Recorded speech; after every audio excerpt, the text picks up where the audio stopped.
But the fact of the matter is this: life has made me into a very cold person and a very angry person, depressed and anxious, and just not a good person anymore. I'm no longer that kid that was bubbly, energetic, adventurous, lively. I'm no longer that kid. Now I'm battle scarred. But the fact of the matter is this: life has made me into a very cold person and a very angry person, depressed and anxious, and just not a good person anymore. I'm no longer that kid that was bubbly, energetic, adventurous, lively. I'm no longer that kid. Now I'm battle scarred. But the fact of the matter is this: life has made me into a very cold person and a very angry person, depressed and anxious, and just not a good person anymore. I'm no longer that kid that was bubbly, energetic, adventurous, lively. I'm no longer that kid. Now I'm battle scarred. But the fact of the matter is this: life has made me into a very cold person and a very angry person, depressed and anxious, and just not a good person anymore. I'm no longer that kid that was bubbly, energetic, adventurous, lively. I'm no longer that kid. Now I'm battle scarred. But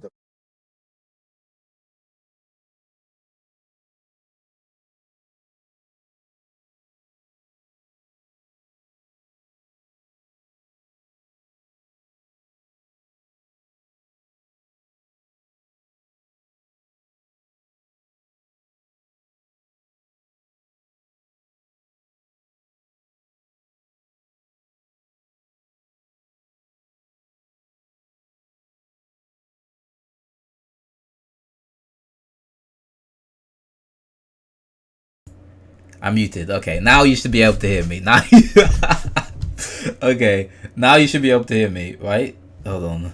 See, the one time I don't check. Okay, the one time I don't check, I'm muted. Awesome. Okay, anyway. Hello everyone. I said hello to everybody. Kanoro, Syrup, Stefan, Totem. Yeah, okay. Hello lads. Hello. Okay, awesome. So this is the panel, and the panel is debating either whether incels are a marginalized group or whether the incel population is increasing. But I'm not rating. I'm not a face rater, okay? I'm not good at rating. I don't have all like the background knowledge. Ask like somebody who's good at it to rate you. I can give you like an average, like just by looking at you, what I think you'd be. But I can't give you like anything more than like an average guy would be able to, or an average like black-pilled guy would be able to give you. But yeah, I wanted to watch this because it's kind of funny. How can I position chat? I think you can still see chat. If I put it here, now I'll keep it where it is. Okay, let's watch. We fixed this. Is it even a problem? Oh, they're really quiet. There you go. Problem. Should incels be considered a marginalized group? Why or why not? What, if anything, does society owe? I've spoken to Chud before, I think, but this was back when. This was pre-Vanta era, okay? To incels. Should women do more to help them? Let's get still into it, and we will start off with the first person I thought of when I thought. Bit too loud now. Of incels, Chud Logic, please. Okay, so this is Chud, right? Chud is not an incel, but he seems to be somewhat of an advocate. Okay, I'll tell you who everyone is when they give their introduction, right? Because then you can get like a background of what they think and who they actually are. Okay, I don't know all of them. I don't know this guy and I don't know this guy, but I know all the rest of them. Obviously, understandable. Yeah, I mean, I think it's pretty straightforward. I think that there's definitely, a lot of empathy and sympathy that should be thrown these people's way. I think because sometimes it's fellas and there's a perception it's white fellas particularly, there is a lack of like empathy and sympathy, despite some of the issues being things lefties ought to be very sympathetic about. There's lots of race issues, there's lots of ableism issues that exist when it comes to incels. There's a lot of societal-led issues, a lot of structural issues that create these problems. I think that there's an element as well of feeling like because men share an identity with like an oppressor class, with patriarchy and whatever, that analysis also means that there's less sympathy further. Yeah, I mean, I think that we can be reasonable and we can take issue with maybe some of the rhetoric and some of the memes that come out of these communities, but we can also recognise that there is a genuine concern fundamentally, at the core of that we ought to be considerate of. In terms of like, should women do more? I don't think women need to do more in and of themselves. I just think that people generally broadly and society should be more receptive and understanding of the issues these people face, and that's it really. That's like the most reasonable non-incel take you're ever going to get from anyone, pretty much. Incels kind of have like trash lives generally because of stuff generally which they haven't done, and they deserve sympathy from everyone, not just women, not just men, not just blah blah blah, and that we should probably like treat these people as a like pseudo marginalized group. I would agree with all that, and that's pretty like fair analysis, right? I would say anyway. Okay, well, we'll get into what that means, what it means for them to be more understanding of what actions, if any, should be taken. But we will get through the rest of the guests. Erudite, please. Yeah, it's probably Okay, so this is Erudite. Erudite is a really, really good debater. She's like a pseudo-incel advocate at this point. Whenever she's not talking to incels, she advocates pretty hard for them, but when she's talking to incels, she kind of like puts them down a bit because of like, she doesn't agree with like Blackpill ideas, I suppose. surprising for anyone who's watched my content that I do believe that incels are absolutely part of like a marginalist and high-risk group. Do we need more interventions for them? I think self-evidently. I don't think any group that has the levels of mental illness and neurodivergence as this group does would in any other world be excluded from services. Do they need special services? Probably only services that are tailored, again, to their mental health needs specifically, which there are lots of those services. We might just need to transition them a little bit to reach incels, especially at home and online. Is it... Again, this is a problem which I'm always going to have with these people. They think it's all mental. Dr. K thinks this. Erudite thinks this. Chud probably thinks this, right? That's Chud in the corner. These issues aren't just mental. They are superficial. They are how people look. These are the main issues. A lot of incels, they might be overrepresenting X, Y, and Z, right? But why do they get bullied at a higher rate? Why are they more depressed? Why do they have more negative interactions? Why are they more reserved? Because when they interact with people, they get negative feedback because of how they look, or because of other factors which are genetic and immutable, such as neuroticism, such as autism. Like, you put all these together, and of course you're going to get somebody who's like socially withdrawn and socially anxious or whatever. On women? No, I think like it's really simple on like especially these gendered issues to just want to blame the other group. But I think society is just way more complex than that, and there are multiple factors that play into this. And I think like laying this at the feet of like women would be like it would be the same level of factorial analysis as like saying like the wage gap is just a gender issue as well. It's just like a single factor to predict things when it's multiple things that are creating incels. Okay, thank you for being here. Really appreciate you. We'll get into it in the open. Next up, we have Portland is Burning. Hey, thank you for having me, Wick. So I don't know who this guy is, but loud. I don't know. I have no idea who he is. I'm guessing he's from Portland by his name. I have no idea. Hello, Addict. How you doing? Evan, Chud, nice to make your acquaintances for the first time. The rest of you, nice to see you again. I do believe that I'm on the same side of this argument as Chud and Erudite insofar as incels do seem to be a marginalized and high-risk group. I think that the two main culprits for the situation are the public school system and the healthcare infrastructure in the United States. They have every single reason under the sun, apart from these guys are ugly, autistic, and highly predisposed to neuroticism. Like, we have every single, like, oh my god, it's this, nah, it's this, that. If you really want like a solid definitive answer for why this might be, look into Robert Polman's book Blueprint, and it will tell you everything you need to know. It will tell you everything about why genetics is pretty much everything when it comes down to life, and parenting is maybe about 5%. School systems maybe another 5%. He hasn't spoken about that explicitly, but I would assume it would be about the same idea, right? In particular, the obvious factor. Hello, Mr. Conversations. How you doing? contributing to their condition and their inability to find romantic companionship or any level of intimate companionship seem to start much earlier than their identification with the incel. Based. I'm not allergic to peanuts. Anaphylactic shock debunk. That's an interesting way to put it, but that is kind of true. Everybody sees themselves as a baseline. It's like, hey, I don't experience this, therefore it just doesn't exist, right? This happens a lot. Oh, it happens so much with insomnia, right? Because I was speaking to someone, and migraines to a similar degree, right? I was speaking to someone who suffers from insomnia. We were like in a group, right?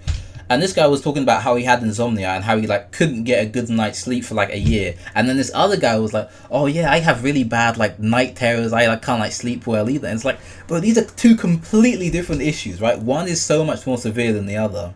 It happened with migraines as well. Somebody in my family is very like predisposed to have migraines, and whenever it comes up, people at her work just think it's like a bad headache, and then they get mad when she has to go home, or they like think she's overreacting when she literally like can't see and can't work, right?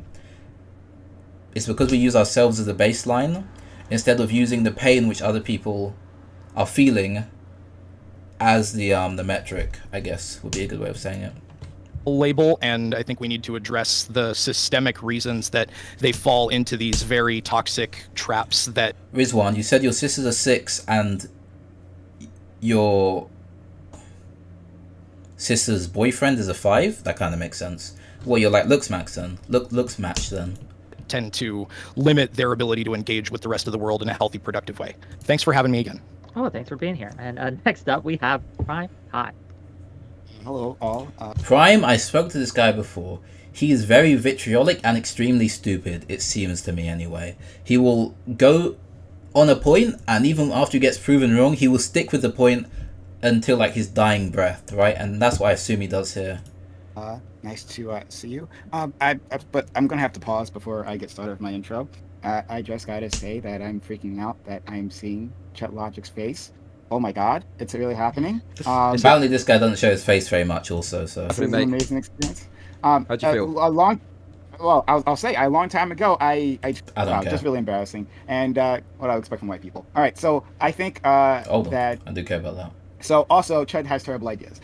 So I think that this idea that incels are a marginalized group is plainly ridiculous, and I think is an insult to the term, right? The very serious term of marginalized groups. To add them to that is, wow, just really embarrassing. And what I would expect from white people. All right, so I think I'm gonna put chat here. That this group of individuals, certainly feels oppressed and deserves empathy, right? They're going through an issue, and they deserve empathy and our understanding. But anything beyond that, absolutely not. And I'll elaborate later on. Thanks so much. So when we look at marginalized groups, we look at how these groups are overrepresented in certain fields, right? Incels are overrepresented in depression, in autism, in general negative social interactions, in social withdrawal, in body dysmorphia, in body dysphoria as well, apparently. They're overrepresented in abusive households. They're overrepresented in NEET status. They're overrepresented in underemployment and undereducation, right? On average, incels are educated slightly less than the average person. I was reading William Costello's study on that. They're also very high in suicidality or suicidal ideation. They're extremely high in all of these traits compared to the average population, and we still don't think these guys are like a marginalized group. Who sounds like Face in LMS? By the way, Face is back as well. He's working on a new video. Big Face in LMS should be back in, I don't know, maybe a week. Well, okay. We'll see how that goes. Next up, we have Stabby. Please. I was going to do something else with that definition of marginalized, but now I have to be spicier because Prime Case just comes right out with that.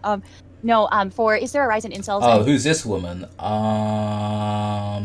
She's left wing, and I think she's like a psychiatrist or something to do with therapy. I don't remember exactly what, but something like that. So what is causing it? No, there is not a rise in incels. Absolutely. Hold on, I'll show you that Face is back. Give me a second. Face and LMS. He said he's working on a new video. He messaged a few people about it. Hold on. Here we go. 11 hours ago from Face and LMS. Yes, my new Discord is this. Yes, I did take a long break from YouTube. Yes, I have begun to get back to work on a new video. And yes, you are as ugly as women treat you. Yep, so he's back. Maybe for good now. Who knows? We can only hope. Absolutely not. I am so tired of this pressure we're getting from society to see that this is a new problem we all have to run and solve right now, especially considering what incels are saying will fix their problem. What incels saying will fix their problem out of interest, I wonder? Not a rise in being an incel. There is a rise in the visibility of it because of the internet, that this used to be true. In the ancient world, it used to be more savage. I'll get to that if people push too far. What is the definition we're using for are they a marginalized group? If you want the Oxford definition, then yes, they are peripheral. Now, they're peripheral by choice. They've chosen to be peripheral. What does she mean by that? Peripheral, what does that mean? I don't understand. By the way, incels and by choice are two words which generally don't go well together, right? Having an involuntary group who is involuntary by choice is very interesting. Usually with the demand that sex is a part of a healthy person, which is true. It is true that a healthy sex life leads to a mentally healthy person as one of the factors that helps us be mentally healthy.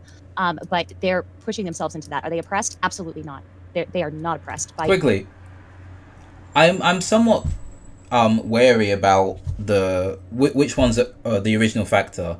Are people who are mentally healthy more likely to have sexual relationships, or do sexual relationships make people more mentally stable? I don't know which came first, the chicken or the egg there, if I'm going to be honest. It seems more logical that like you're mentally stable, then you get more sexual relationships, assuming like all other things being equal, right? Mentally stable, maybe, yeah, probably a bit of both, I would assume. Yeah, probably bidirectional. But I would assume it would be more it would be none of these, and it would be like they're all just positive feedback, right? Like you look good and then you're treated better, so you act better, and then you're more likely to get sex. Like they're not even probably bidirectional, they're probably all the same thing but with different names put on them, if you think about it, like from a analytical view. You could make that claim of the ancient world with harems, sultans, nobility who could get as many women as they wanted, but you can't make that argument now. For what do we do, if anything, and what do we owe incels? I think that every human being on Earth owes incels exactly what we owe the rest of humanity. Empathy, trying to help them. We owe them accessible mental health care. We owe them being taught and learning, especially, guys, if you are in healthcare right now, I am begging you, please take some of what you've learned. Don't advise or give therapy to a person, but the way your therapist talks to you to tell you... Therapy, generally, the more and more I hear about therapy, the less and less I like it as an idea, right? Therapy isn't going to help you. If you're ugly, therapy ain't helping you. If you have like mental issues which makes you perceive yourself as being ugly, maybe it will help you, right? But if you're actually ugly, it's not going to help you, because you're getting negative feedback which makes you sad, and you're getting negative feedback because you're ugly. You need to not be ugly first, and then you'll stop getting negative feedback, and then you'll be mentally stable, right? That's how it works if you're not already ugly. Yes, this is an insurmountable task. This is a huge amount of work, but here's how you're going to do it, and here's how you're worth all of this effort. Please talk to people that way, especially if you're in therapy and you've seen how you've been treated by therapists. Try to not be toxically positive, but say, yes, rejection is normal. I mean, you don't have to tell them to get over it, but oh my God, they get rejected once. The rest of humanity gets rejected a dozen times, and we handle it, but the incels lose their minds. So okay, so here's an understanding of the original issue, right? So I've heard from people just DMing me personally, right? We're getting up paint. Well, we can just think about this logically, right? We have an ugly man. We have an attractive man, right? He approaches 100 times and he gets a number 20 times, let's say 20 times, sure, because approaching is kind of difficult for everyone forever, right? The unattractive guy, he approaches 100 times and then he gets 0, right? This is how it normally works. Normally, when unattractive people, everything else being equal, an unattractive person is going to get rejected more than an attractive person. Obviously, well, no shocker to anyone, right? This has a negative impact on this person, and this person saying that, oh, well, I get rejected too, bro. I get rejected loads as well, I get rejected 80 times, right?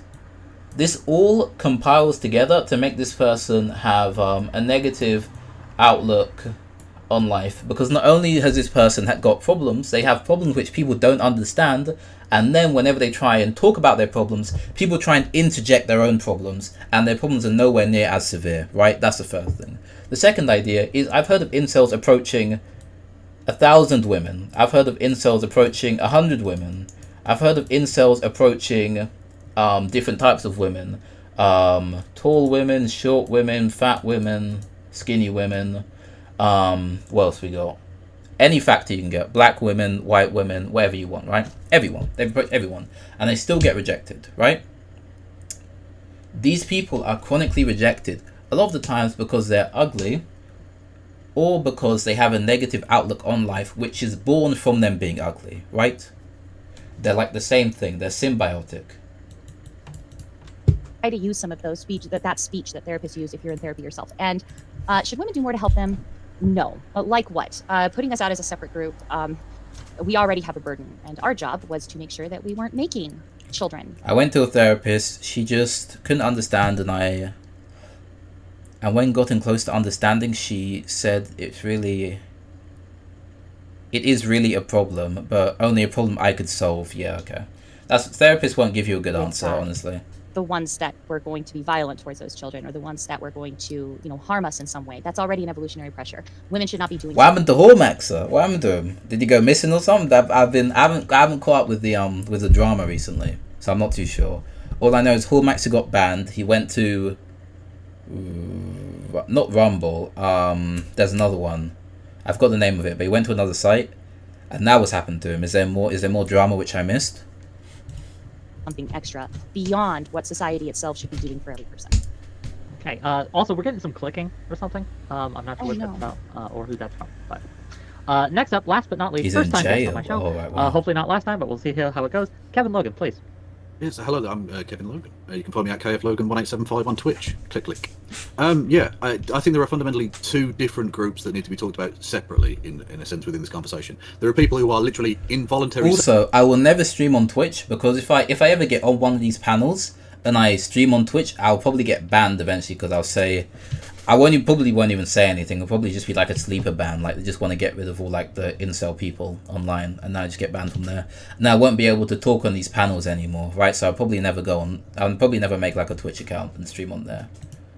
Celibate, i.e. can't get laid for whatever reason, and there are a myriad of different things. Tails is okay. It depends on what exactly he's saying. He has a lot of views, so it depends. Those people I have a lot of sympathy for. I'm not going to shit talk them.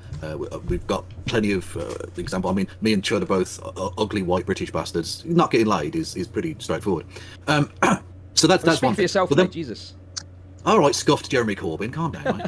Anyway, you have but then you have incels, the kind of incel trademark, if you will, who are really, frankly, the kind of face of inceldom, I suppose. Who are often misogynistic, violent, nasty creeps. Who are okay, so here's another misunderstanding. Incels are... How many violent incels has there been? If we want to use the term as liberally as we can, there's been maybe 25 at max. 25, and we're using the term extremely liberally. We're defining incel as somebody who's posted on an incel forum. Maybe about 25 to maybe like 30 or so, right? That's the max. And there are potentially 100,000 incels, like, in America, lowballing it again, lowballing it a lot, right? To say that these are a violent group is the same as saying that any group would be more violent than incels if given the same metric which you've given here for incels. Any group would be violent, right? Misogynistic, I don't know about that even so, because they don't act out their misogyny, they just type about it, and I don't know if I don't know if we call those the same. I don't know, probably not. But I don't feel fucking sympathy for, and I have a great deal of antipathy toward. And I think the mixing up of those two groups is quite dangerous, and I think the nasty element of the incels hides behind this natural tendency for humans to feel sympathy for actual involuntary celibates, and that in some sense is even... Okay.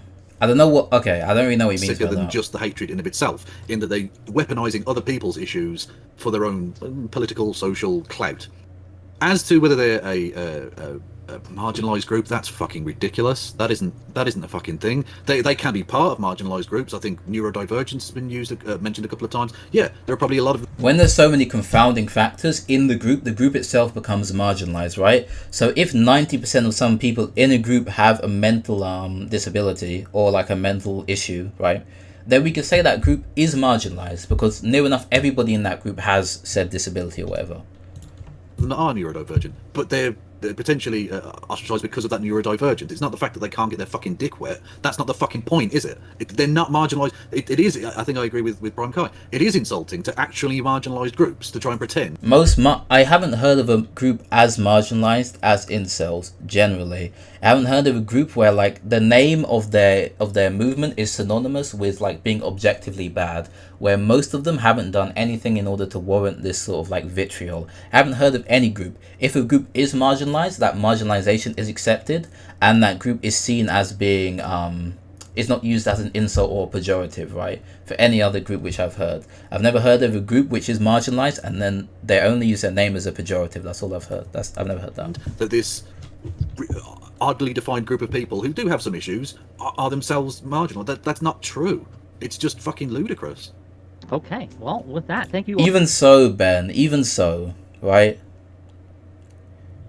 Even if they haven't, they still would be incels, right? Even by his definition has in it like anger or like violence or whatever.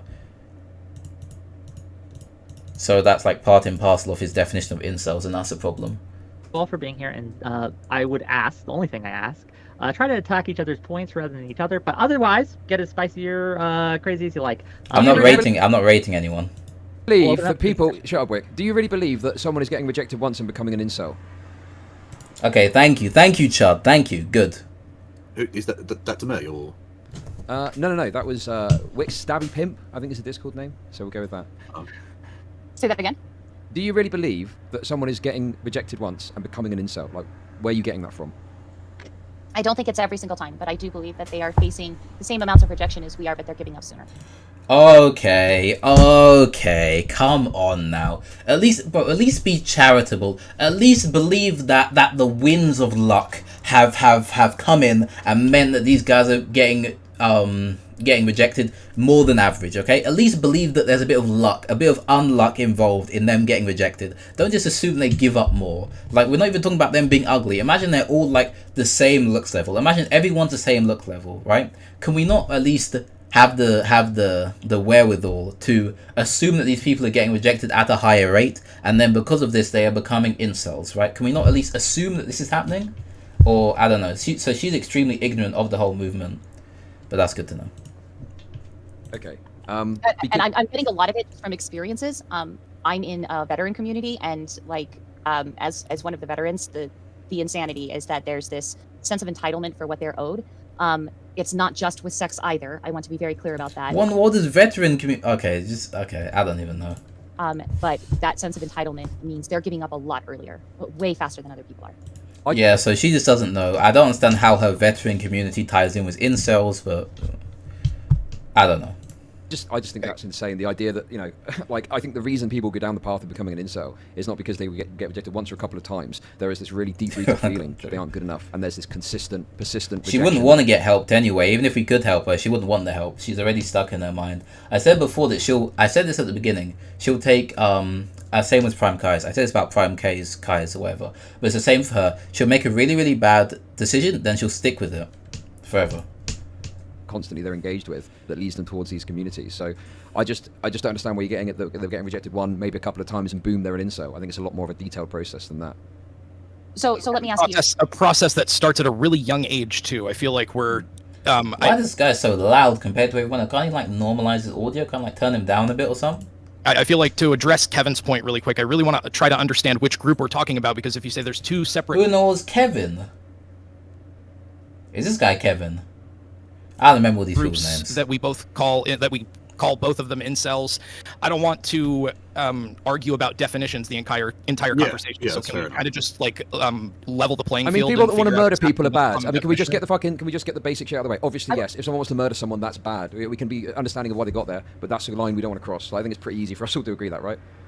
Yeah. And I don't want to talk about domestic terrorists. Could I just suggest that we just focus exclusively on incels who would be part of incel groups? They're part of incel Reddits. They usually will self-identify as incels, and so in that way, they're typically part of that actual incel group. They're typically part of this highly misogynistic Reddit, and not talk about it anymore. But that group, right? Well, this is what I mean. Is that it's difficult to disambiguate the terrorist element from that, because like the support, you do see some pretty widespread support. Wait, how can you oh my life. Okay, so let's say that advocating, okay, let's say there's a hard line at violence. People who do violence, people who don't do violence, right? And let's just make that line there. Advocacy for violence is rare and normally extremely memey, right? You can tell because normally they'll use memes in order to advocate, right? And these advocacies for violence rarely, if ever, happen. If they do ever happen, there are like 50 different confounding factors where you could say, like, is it because he's an incel? Is it because his mother was abusive? Is it because his dad walked out on him? Is it because he was bullied a lot when he was younger? Is it because of the school system he was in? Is it because he was sexually assaulted when he was a child? There are probably like 50 billion different reasons for why this person became aggressive. A really good example is black people, right? I can speak about this because I'm black, so I have some authority, right? When we have black people, okay, so we've all heard the memes, right? The 1350 memes, right? Like they're 13% of the population and commit 50% of the crime, right? So we have black people, okay, in this box. So they commit, they're overrepresented in crime statistics, right? Overrepresented crime statistics. But we don't stop it there. We go, hey, this is because of like racism from the past. This is because of like Jim Crow. This is because of like redlining. This is because of like 70 different factors. It's because like slavery, obviously, right? And then we say, hey, this group is marginalized, and because of that, they're sort of lashing out and committing excess amounts of crime, right? That's how we see black people. But how we see incels are violent, right? And that's it. We're done. There's no next step. That's it. We don't look into why. We don't look into how. We don't look into what happened to them before. We just see incels are violent, and then we just move from there, right? Even though they're not violent at a disproportionate rate, that's all that they see, and that's where they stop. They don't figure out, oh, are they overrepresented in depression? Are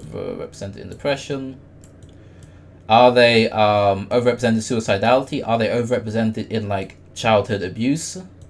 Are they overrepresented in rejection? Are they overrepresented in negative childhood experiences? And then if you look at this, you'll find that it's yes for every single one of these, and that's why they lash out sometimes, right? But they don't, because they don't want to help incels. They want to marginalize them, and they want to disavow them and make sure that their points have as little legitimacy as possible, right?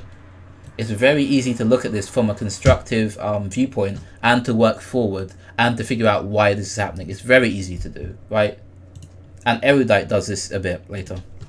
But even if it's just memes, what percentage? Like Elliot Rodger, for instance, okay, you can meme about things that doesn't matter, pretty right? The line is, are you actually considering, or are you going to go and kill people? That's the fucking differentiation you make. You can make whatever fucking jokes you want. What are you talking about? Who cares if they're making fucking jokes about? No, hang on, but I'm not. Yeah, but I'm not talking about them being. We're not talking here. Should incel be illegal? It's should we have sympathy for them? Are they a marginalised group? And therefore, what they joke about actually does matter. Because if you're asking me whether I should feel empathy for a person, well, it depends on how they behave, I guess. Like.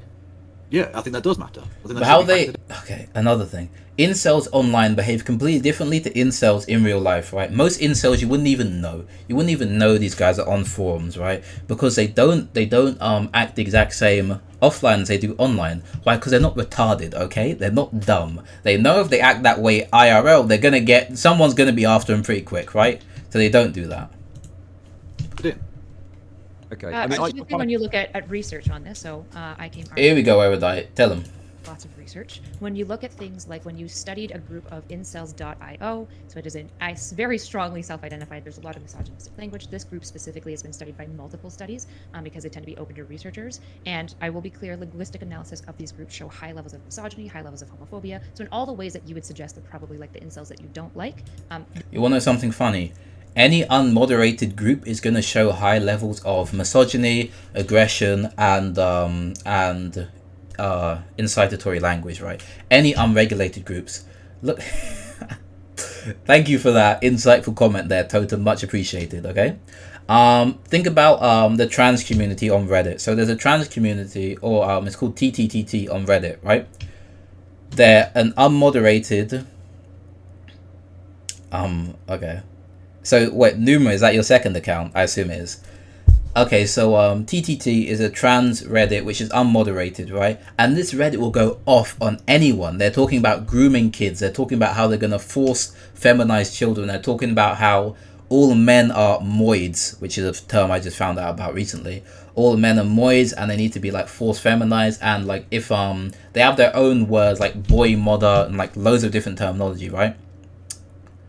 They will go off only because it's not moderated. You take any, it's different on Reddit because Reddit's like hyper moderated, but like the other way, right? Look at even if you want a Reddit example, go on the Reddit r/2x chromosomes and you'll find a whole load of hate on there, right? But it's not but it's moderated hate, so they're kind of like they use a bit of dog whistles in order to say like, hey, I think that men, they would give reasons for why men are bad instead of just saying men are bad outright. Okay, they have loads. You go on any unmoderated forum and they're all vitriolic to the same degree. Incels aren't especially vitriolic when you factor in moderation or the lack thereof. Okay, this is a point which should be brought up, but it's not. That's why I'm talking about. This is the group we're talking about. When they were asked questions like, do you admire Elliot Rodger? Do you admire Alec Manessian? It was an overwhelming disagreement with that statement. It was like vastly opposed to this. In fact, when you look into a lot of these incel groups, by and large, violence isn't supported. It does seem to be the... It doesn't surprise me at all. Incel tier mod was a child groomer. That's what probably going to be one of the least surprising things I've heard all day, honestly. Extreme. And the radical extreme of this group is bad, fucking obviously. But the problem is that you've got an entire body of young men that are identifying as incels, that are blackpill, that have really toxic ideas, and then you have an extreme... See, she doesn't agree, but she'll be there to defend the idea, okay? No, I'm not live in a Discord call. No, this is a response. This is a video. Look, video. Form of that group. One day maybe. Really, That'll be really fun. Schizo crazy shit. And we do have to separate these a little bit because there's a different level of intervention required for different severities. Yeah. Yeah, I think that's perfectly reasonable. Okay, so we can all then agree that it doesn't seem to be the case. I want to read out a few of these comments. A few of them have been interesting. The guy thinks incels are all Elliot Rodger types. What the fact is many incels go completely under the radar and they are guys serving you McDonald's in the drive. Yeah, that's kind of true as well. Overall are a violent group. There's radical extremes, but the they're not. The vast majority of them are just often lonely, disenfranchised guys. Yeah, and I have a lot of sympathy for those people. I've got no problem with those people. To just put a little extra like information into that, this is like, imagine someone saying, hey, do you like empathetic towards like Islamic people? Would you have sympathy for like an Islamic person? Then you'd be like, yeah, sure, okay. And then somebody coming in and then it's like, oh, so you support 9/11? You like, you're pro 9/11 now? You love like blowing up the twin. It's like this same level of debate which is going on, right? No one agrees with like the people who committed 9/11. No Muslim agrees with them. No like non-extremist Muslim agrees with that. In the same way, no non-extremist incel would agree with like Elliot Rodgers or Alec Manessian, who wasn't even an incel. But yeah, them are teenagers too. A lot of them aren't like fully formed adults, right? A lot of the people that we're see you, Numa. Talking about either get caught in these rabbit holes extremely young, or they are still extremely young and participating in these kinds of conversations on the internet and identifying with these groups. We know from the experience with like the radical element of it that a lot of the people who engage in the radical behaviors are people who are largely fresh out of adolescence, like post-college age, and are dealing with grievances that they had during like their high school year, like their high school phase of life. So we need to understand and engage with the fact that this problem starts really, really young. It's really heavily associated with things like bullying, lack of parental oversight, and lack of mental health care at a really young age that causes them and being ugly. It's also associated with being ugly, right? That's kind of like a big deal, you know? Ugly people exist and they're treated kind of badly by society, okay? This should be like very, very base level stuff, right? To fall down these spirals, villainizing them. According to stats, 1 in 3 of 18 to 30-year-old men are incel. Defending them all in extremists is just wrong. Yeah, true. Is that Tony? Yeah, Tony, true. And stigmatizing them to an extreme degree as an entire group exacerbates this problem instead of addressing the issues that create it. If I may interject, just real quick. The reason I asked this question, right, are they a marginalized group, is touching on what Portland just said right there, is it seems to be, right, that when we can label someone as an incel, or whether they label themselves as an incel, it becomes okay to treat them in ways that it is not okay to treat people normally, that we would not treat them in these ways otherwise, unless we can consider them an incel or an involuntary celibate, things like that. So I don't think it's necessarily ridiculous to ask this question of whether or not they are being marginalized, because a lot of the reasons they become incels, at least self-reportedly, is because of the... I'm not too sure about the numbers, but that's just what I read out. The numbers, I would assume, is haven't had sex in a year, but I think the sexless numbers for young men are similar, if not the exact same. Way society treats them. So I guess I'd ask to the panel here, like, in what ways can society treat young men? In what ways? It's about to get good, by the way. It's about to get good. So the first part of the question is, in what ways are young men being? Is the ways that society is treating young men leading young men to being incels? And second of all, what are some ways that we can change this behavior, or do we even want to? Right? Like, some groups should be marginalized. Nazis should be marginalized. Things like that. These groups should be marginalized. Is incel a group we actually want to marginalize? Erudite and then Stabby. Sure. So I'll just again talk to you guys about the evidence, because you three are fucking wrong and all Tell the 'em. science shows it. So I'll just Tell walk 'em. you through, and then maybe we can actually end this debate early, unless you want a science data, and then we can do that. So from He's articles, pogging, he's soy facing in the corner. He's soy facing. Mayor, we've got articles written by Costello and an article written by Milisenko. That's and William Costello. I don't know who Milisenko. I'm pretty sure she's a friend of Costello. There's so many comments. About 27% of... I can't even... Okay, never mind. I don't know if I'm going to be able to read this because there's more comments. About 27% of men under 30 report that they haven't had sex since turning 18, according to this chart, attributed by the University of Chicago's General Social Survey, up to 8% in 2018.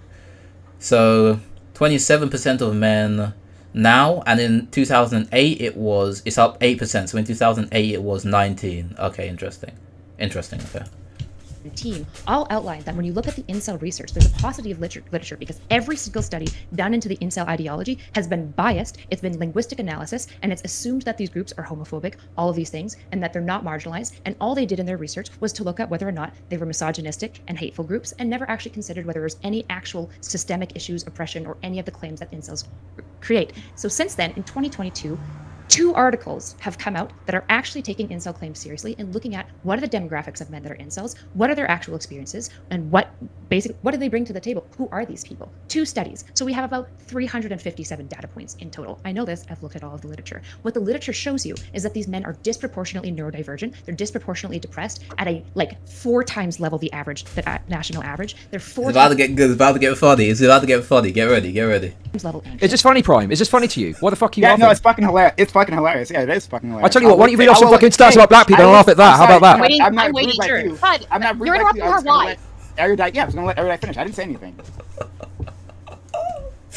Bo's batting for us, man. He's batting for us. I gotta respect Chud's aggression. That's not how I would debate, babe. I appreciate the vitriol in our favor. That was true. Sure. But I think it's Their funny. suicide rates are astronomical. Their suicide ideation rates are so robust that if you go into That funny? the Is that threads funny? active, if I was rating these on That's funny. suicide risk assessment scales, if you read what these people are saying in threads about their own plan to kill themselves, I would rate them all at medium to high risk, if not extreme at some points. These groups are underserved. 50% of them report going to therapy, 10% report having successful experiences within therapy. Compared to the national average, 98% of people who go to therapy experience some level of benefit. So these men are vastly underserved. That as well, when incels go to therapy, it's generally not too helpful towards them. I wonder why. Maybe it's because it's not a mental issue, but it's a physical issue. Crazy idea, I know, but we move on. Probably because there's a mixture of neurodivergence, mental illness, also, by the way, high levels of childhood abuse and trauma, and bullying. These groups are astronomical on all of these metrics, and if any if any other group had these numbers, you wouldn't for a second be laughing at me, and it is gross that you are.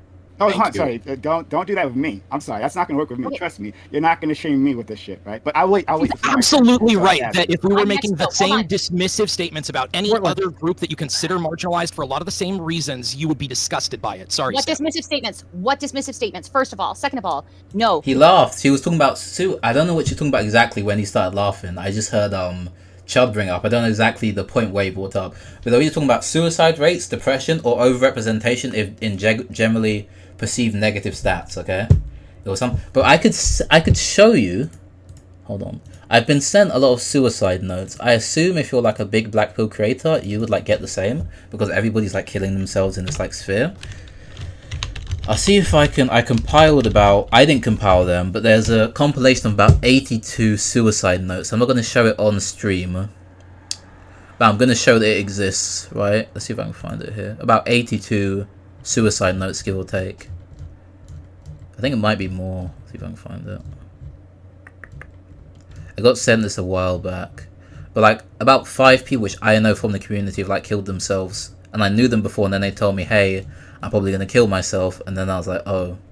I said some reasonable stuff to them, but you know, if someone's that far gone, it's kind of hard to help them, especially when like they speak to you very briefly about what they're gonna do. Where is the stat? Hold on a second. INCEL grave. Okay, found it.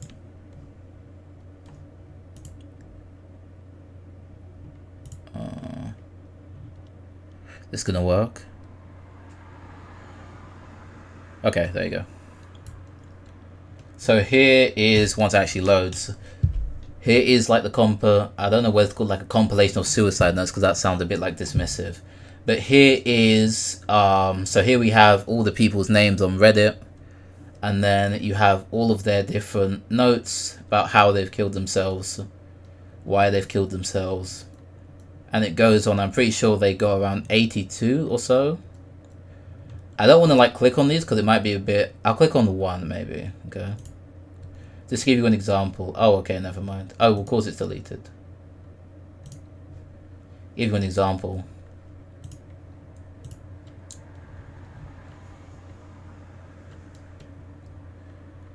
This guy said, from hope to cope to rope, hopefully you guys managed to cope better than me. For me, this life wasn't meant to be. Goodbye, my friends. So a lot of them are more in detail than this, but that's just an example.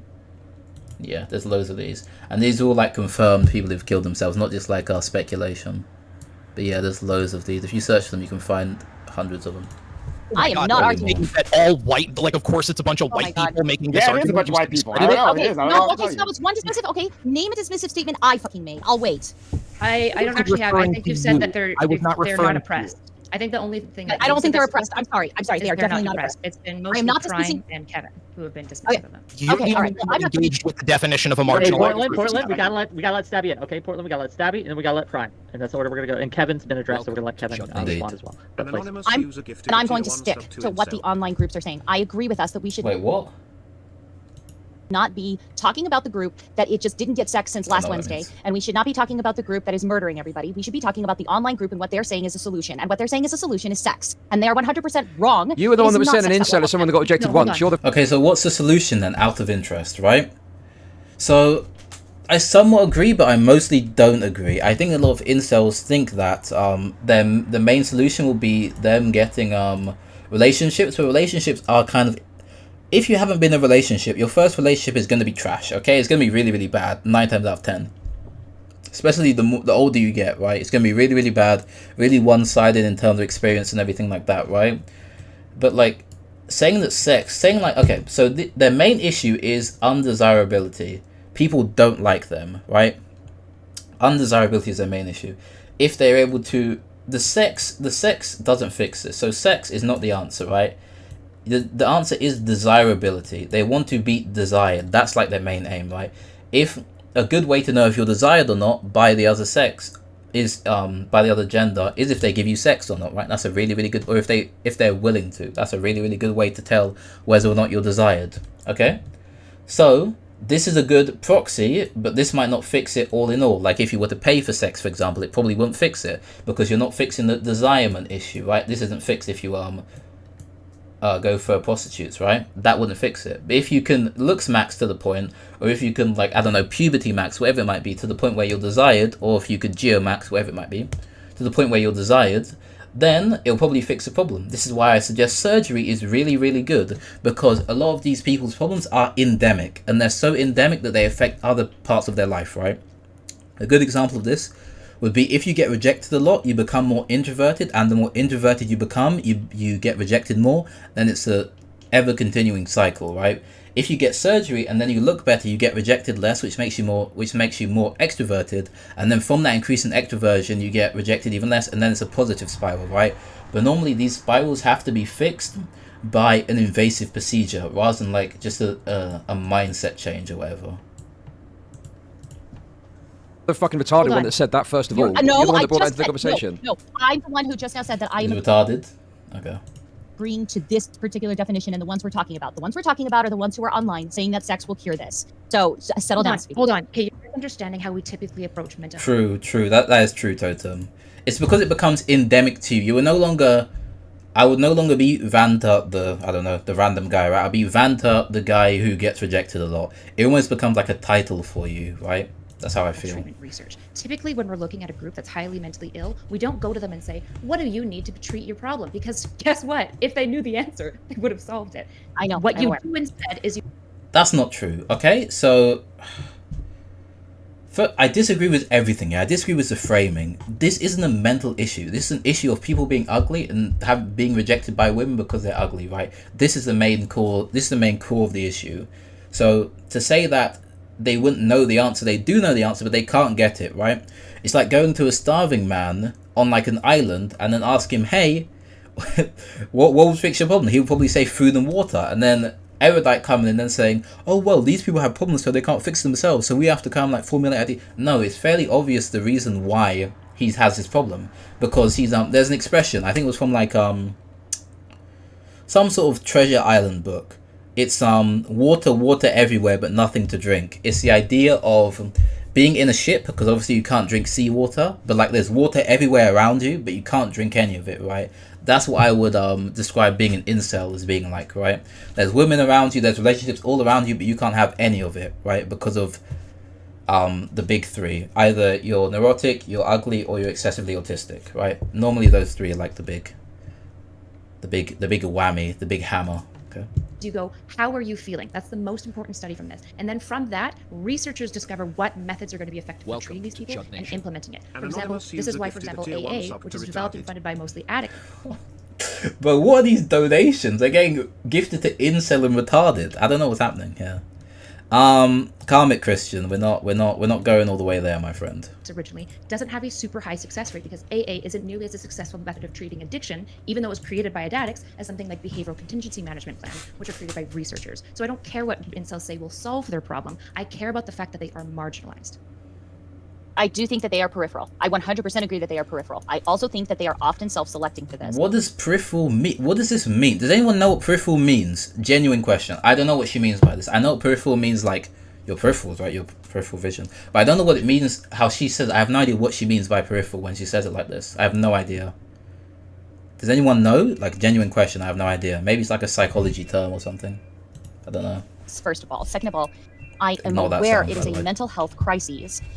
Incels, what people should be asking of these panels, we're asking ourselves, the ones who are not having these problems. We are not asking incels why they are resistant to affordable and accessible mental health care. Why are they resistant to these programs? They call it wokeism. They're against wokeism. They're against socialism. They're against. Wait, 50% of them get therapy.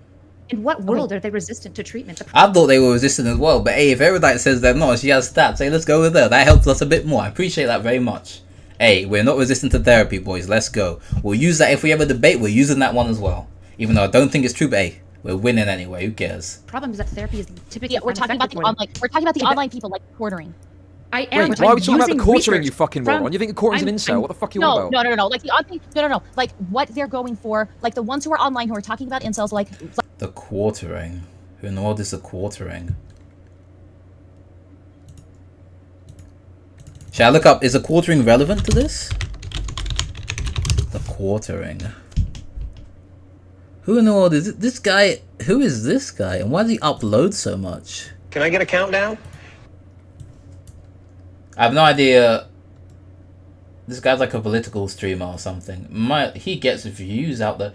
Bro uploads every hour. He uploads once an hour and gets 100k views. Well, not anymore. Like, he probably has like time off. But he uploads like 5 times a day. And he gets like 100k views on every single... Bro is making absurd amounts of money if he's doing that. That is insane. Anyway.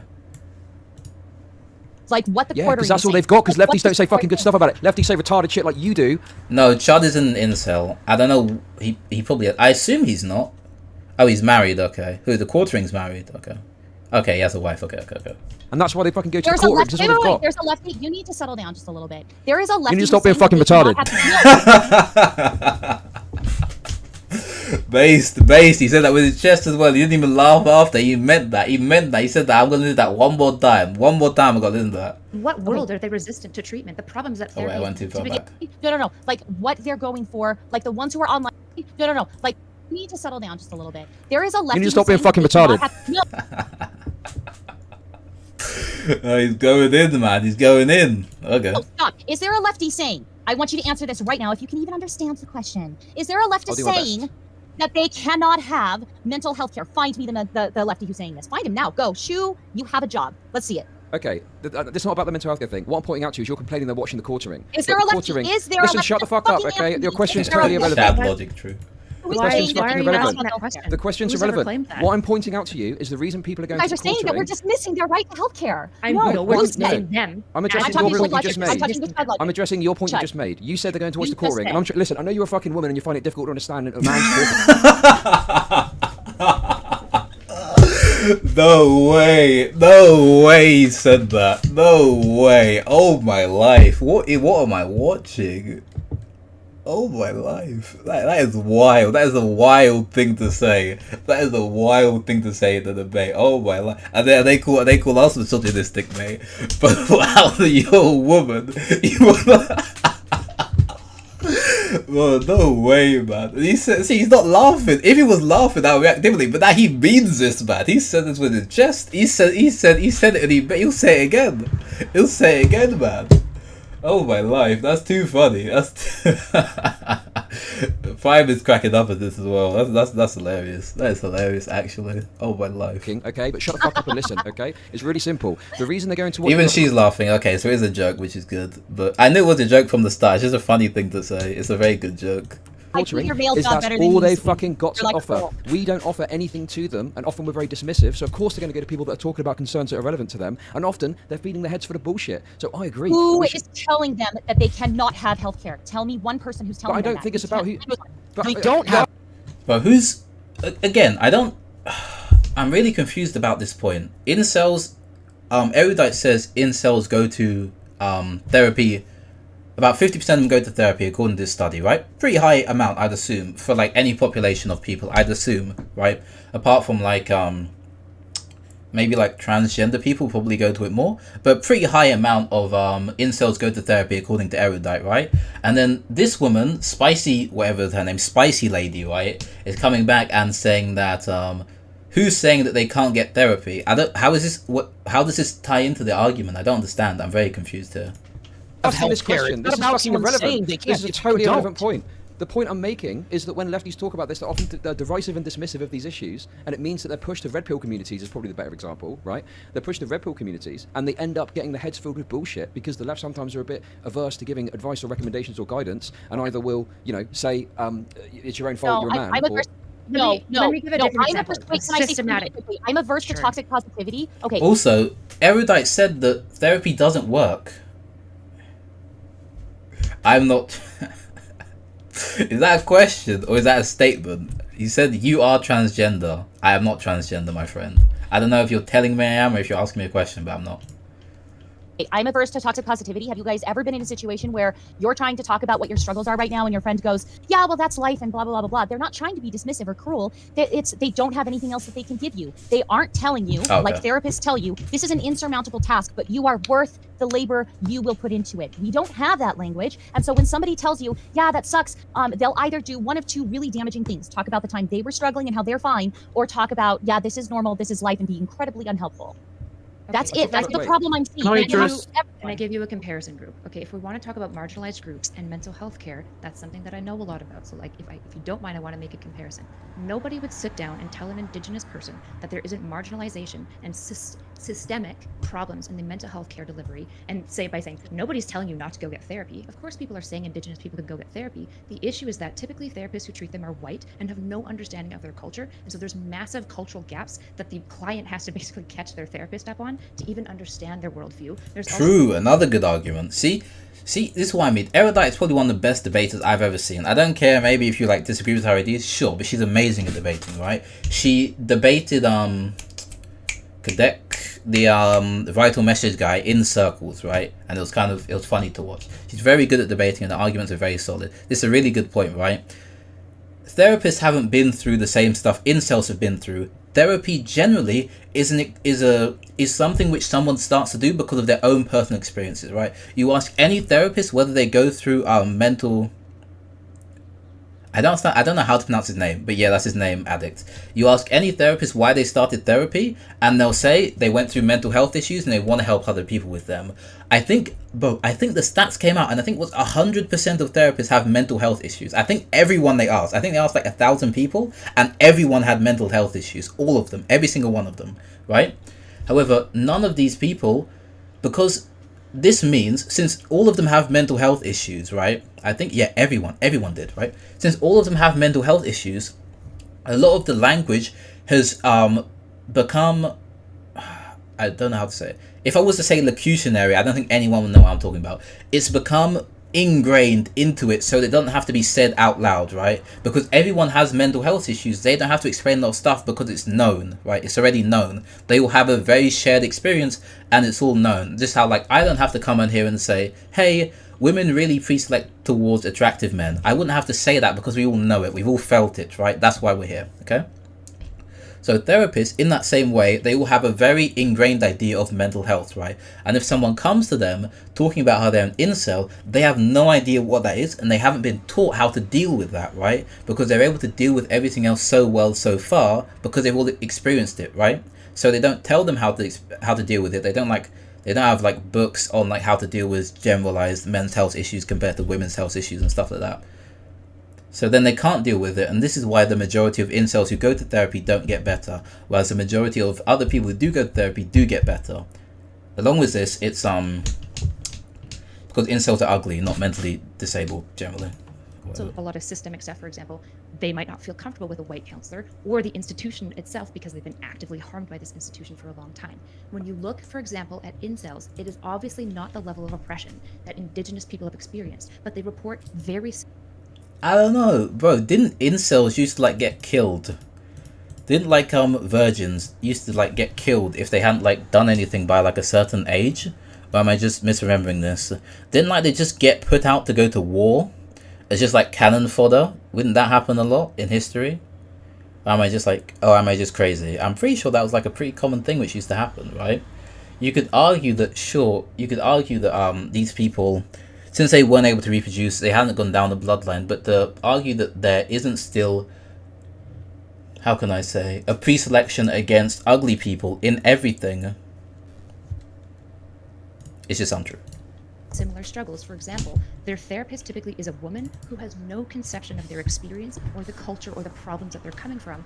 And the humanities as an institution itself is deeply biased and hateful against these groups. And this is shown in the literature. It is shown in the research that's being done on these groups. So of course they're having a hard time finding good therapists. Their therapists don't understand their issues because most therapists are women who don't understand incels and feel uncomfortable with them, which is fucking fair, by the way. And also the actual institution itself doesn't care about this group and is actively villainizing them within research itself. True.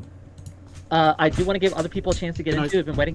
Kevin, I know you are. Prime, then you will go exactly after that. So Prime will get a chance to speak, and then you, Kevin, can respond as well. Kevin, if you have a camera, I can't see you if you're raising your hand. No, that's fine, because my camera's through my OBS, so you can't go through the Discord. Sorry. Okay. So Prime, then Kevin, and then we'll get other people on here. You could just turn off your camera in OBS, and then you can use the Discord and then capture. I know I fucking can. I know I can. Yeah. Oh, okay. I'm sorry. I just. I'm only playing. You're alright. Okay. So I'm glad that our friend Erudite gave us that data about like the group of like incels and like like what they experience and the various ways in which they face mental health troubles. Right? It's useful to mention, a lot of these people are neurodivergent, right? There's a high population of divergent individuals. Okay, great. That's something I can work with. Right? Like neurodivergency, people who are neurodivergent are within a marginalized group, I think. I think we can look at that and address that separately. When we make incels into a quote-unquote marginalized group, that implies they need some sort of special treatment, that there is something beyond simply providing great mental health care and support and counseling that society needs to do, right? And as we do, there are so many possible ways saying here. Okay, first of all, it's not just that they're excessively neurodivergent. It's all of the things which I just said. Excessive child abuse, is excessive negative responses in general social situations, excessive neuroticism, excessive autism, excessive levels of like general sexual undesirability. Because a lot of the times, because of autism, autistic people are seen generally as being less desirable than non-autistic people. There was a study done on that, and you can look at Scientific Blackpill, and you can find that study on there. It's all of there are maybe, I think, about 12 different factors of heavy overrepresentation of extremely negative traits endemic to inceldom, right? And when all of these come together, you can probably say that, hey, as a group, these people probably are marginalized. And you can look at like the history of incels, look at the histories of like how unattractive people were treated throughout history, how virgins were treated throughout history, combine those two together, and then you can come to a conclusion to say, hey, these people were probably marginalized throughout history, and they're probably still marginalized now since they were marginalized throughout history, right?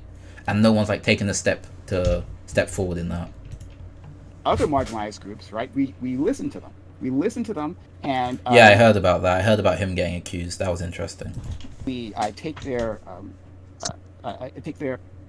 wants seriously, right? I mean, if we want to create a more equal society, what incels are asking of us is plainly ridiculous, right? That's what Stabby. What are we asking? Who's we? What's being asked? Hello, Eduardo. How you doing?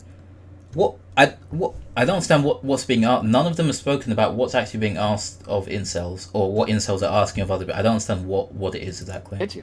What are incels asking for? Enlighten us. Thank you. Sure. Okay. Well, there are plenty of incels who are asking for equal access to female genitalia. Okay. Right? How many are asking for that? What data have you got? Oh my life, man. Surely they don't believe that, man. Surely they don't. No one's out here asking for mandated wives. No one's out here asking for that, man. It's not a thing people are doing. No one. Oh my life. How would that work, bro? Again, here's a problem which I brought up before. You see, I still have it up on my paint pad. Okay, look. Incels are undesired. They want to be desired, right? Them just having prostitutes or forced sex upon them isn't going to fix the problem, okay? It's going to make it so they're going to be disdained even more, right? Because they're now more of a burden on people than they were before, okay?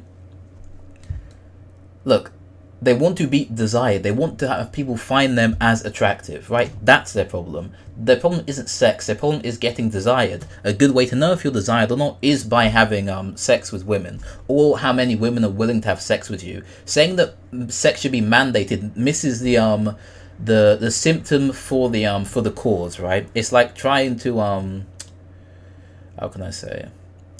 It's like, let's say like you have a sort of cancer and it makes you like throw up blood a lot or something like that. And then it's like saying, hey, there's this medication which means you throw up blood less, okay? And that's like, yeah, great, awesome. But that doesn't fix the original problem. The problem is you have cancer and need to fix that, not the you throwing up the blood. That's not the problem. The cancer is a problem, right? This is it's a misdiagnosis of the problem, to put it simply. Is there any incels in the debate panel? Are they genuinely talking about incel without having an incel on? They represent it as well. Yeah, I know. I messaged Chud about 2 days ago about me talking on one of these panels, but I don't talk about my emails too much because they never go through. They never really end too well, generally, because, you know, incel content creator isn't like the most family-friendly person to have on, I suppose. Got to back that up. Brain cells. Going into incel brain cells. What? Looking at going right, into okay. very Well, we're This is talking the about the problem, online is like ones. making their desire Sorry. for and inability to find companionship sound like this ridiculous, insane straw man list of requests based on a few online memes. That's not like a few online memes, and beyond that, right? Like, Who is I don't even see it in memes, but has anyone seen a meme talking about mandated sex? Has anyone seen a meme saying, hey, I think we should force women to have sex with men? Has anyone seen a meme about that? I've never in my life seen a meme about that. Not once, okay? These memes don't exist. They're just not there. You can DM Chud on Discord and he would answer. I have before. Oh, okay. I'll try that then. Surely his email would be like higher response rate. I don't know. Maybe not though. like that, and if it's not, well then great, then that works for my point any which way, right? So even if But it's you're- not, listen, mate, listen. and there's Wheat Waffle's video was like a scientific insight into it. It wasn't like an advocacy for. It was a look into it. actually no reason. There is no, I won't listen to you because I'm fucking Okay. talking, Chud. Don't you understand that? See, I'm a man, so don't try and interrupt me. Thank you. I never So, speak over a marginalised voice. Go on. Yeah. But you got him again. You can't beat Chud, man. You can't beat Chud. He comes out, Prime Case tries to do something, Chud just throwed it right back at him. That was a bit embarrassing from Prime there. Of course. I like Chud. Yeah, we're British anyway. The ultimate people of dollar. Let's go. So, if they're not asking for anything in particular, then another reason not to pay attention to them as a quote-unquote marginalized group. Right? Marginalized group, I think, is something that that term is something that has meaning and weight in our society, and it's being cheapened by this idea that this group is being oppressed by who exactly? Is it by women? I don't think anyone here would agree with that, right? Is it by society? Well, society, maybe you can make a case for that, but society is treating them like that because of their neurodivergent behavior. Okay. Let's be the least charitable we could be. Okay, who would get treated worse in society? An attractive person or an unattractive person? Everything else being equal. If you were the least charitable person, you had a picture of every single incel you've ever seen in your life, and you had knives, okay, knives on piercing each one of their foreheads, right? The pictures that you have on the wall. You were that vitriolic against incels. You would have to say an unattractive guy would get treated worse in society than an attractive guy. You have to say it. Everyone has. It would be excessively disingenuous to say otherwise, right? You'd have to say it, okay? Then let's extrapolate this out a bit, okay? Let's assume that incels, by sheer luck, are treated worse in society and they look exactly the same as everyone else. Just by sheer coin flip chance, they're treated worse in society, right? By that definition, they would be oppressed by society because they are treated worse, and they come together and talk about why they're treated worse. And let's talk about who's treated worse by women, okay? Do I need to bring up the stats about about Tinder swipe data? Do I really have to bring up the stats about how women swipe right on 5% of men? I don't even think it's 5. I think it's 1 point something now, is it not? Hold on, let's see. I'll get up the stats, hold on. Yeah, here we go. Do I really have to bring up the stats about how women pre-select excessively for hyper-attractive men and pre-select against any unattractive men, and how men it's about 50-50, give or take? Do I have to talk about that? Don't we already know this? Okay. At least say they are discriminated within dating, okay? At least say they're discriminated within dating. I'll take that, at least. We can talk about society later on. Being understanding to them. We started off this conversation by saying we should be understanding to them. We should be empathetic to these individuals, as we should with anyone, right? But to say that they are some sort of marginalized group that deserves any support of special attention, right, beyond the U.S. In case where I'm coming from, or where the U.S. building out its mental health care industry and giving better access to that is plainly fucking ridiculous. Okay. Why? Why is it ridiculous? Okay, so let's assume, people who align with incels in America aren't too large a proportion of the population, not too huge, generally speaking, right? Why not just say, hey, why not just have an somebody who has a background in evolutionary psychology and therapy, or a psychoanalyst, right? Why not just have them talk to incels? We can just have one guy, he talks to about 3 incels a day, and then those incels disseminate down the ideas to their different audiences. Let's say he speaks to YouTubers or something, right? He comes on YouTube channels and then he speaks about it. This would cost maybe, I don't know, 100k a year, just for example. And this would help vast amounts of incels, right? Vast amounts of incels. If you spoke to 2 incel creators or 2 people in the incel sphere a day who like had influence, and then they could disseminate down those messages, okay? That would be insanely helpful to everyone, and it would cost maybe like 100k, probably not even that. I don't know how much therapists make. Maybe like 80k, if that. Like nothing. I just want to quickly say to respond, because listen, Prime, I see where you're coming from. I guess my concern is that I worry that what we're doing is we're engaging in essentially the online meme of the worst of what an incel is, state-mandated girlfriends, right? Like, of course, there's people out there that are saying shit like that.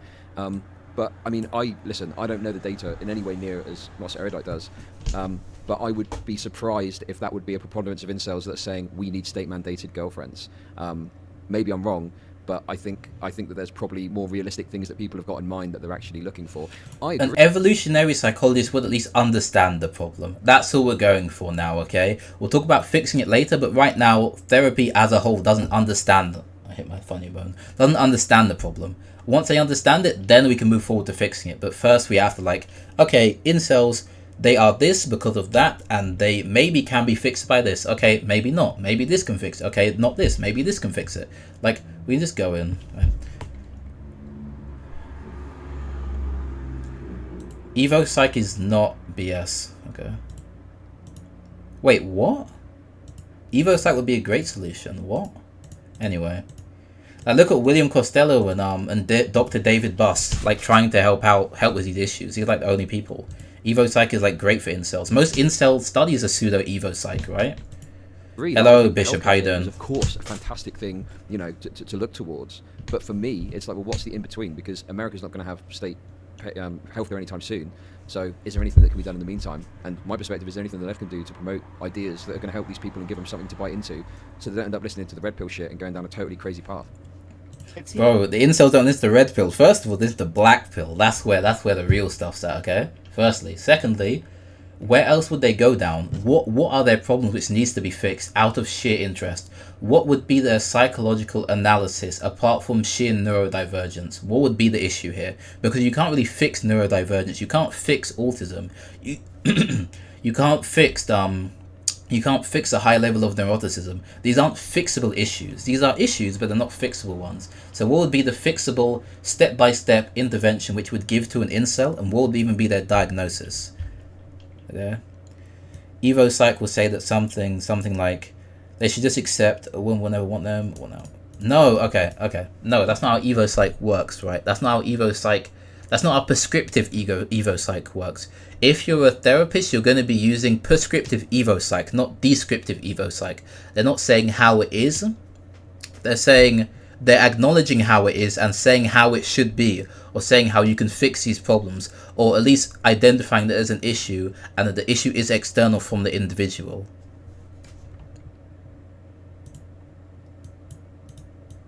Then what will Evo Psych do to an average incel? Bro, normal therapy stuff. I'm not a therapist, okay? The reason why therapy isn't working for incels now is because they don't understand the problem. If an evolutionary psychologist is able to understand the problem, and then they're able to target therapy around that, then they can help them out. But I don't know what they will do. I'm not an evolutionary psychologist, nor am I a therapist. I can't tell you exactly what they'll do, okay? I don't know. Seems though that all your advice can be copy and pasted just for neurodivergent people in general, or people who are depressed, right? We should have more. There's more complicated things going on. Like I agree. People. Okay, what about where race and neurodivergency intersects? So you've got, say, an Indian man who's autistic, right? I think that's a very unique intersection. Indian men are perceived in a very negative way in the dating market. If you're also neurodivergent, that creates an intersection of basically hopelessness. You know, the Bobs and Virginia have basically ruined dating for Indian men for a generation.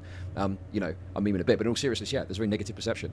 Add neurodivergency on top, it just seems that there's an intersection that seems almost insurmountable, and how do we deal with that? I don't even know if I've got the answer. But I need to learn how to do this. I need to learn how to leftists speak, because I would never ever say this ever, like in an argument, talking to anybody. I'll never bring up intersectionality, but I think it might unironically be useful, because it helps, because when I use their terminology, they might be more receptive to it. There's a lot more complexity to this than just a couple of dudes asking for state-mandated girlfriends. That's actually hitting on like a really, really important part of this conversation too, is like the need to bifurcate between how we address the incel population that we have now and how we proactively like improve the trajectory of our population so we don't have more and more people. But when after 2 marginalized incel groups went after mental cells and curry cells all in one swoop. identifying with these groups over time and a larger share of the population, because obviously it's a growing problem. I think to say it's not a growing problem is a silly dismissal of the isolation and increased atomization of online culture. We know that this is a Bro, if you're misunderstanding Evo Psych. If you're a psychologist, you're not aiming to make people worse. You're aiming to make people better. However, if you're aiming to make people better, you have to understand why they are not good in the first place.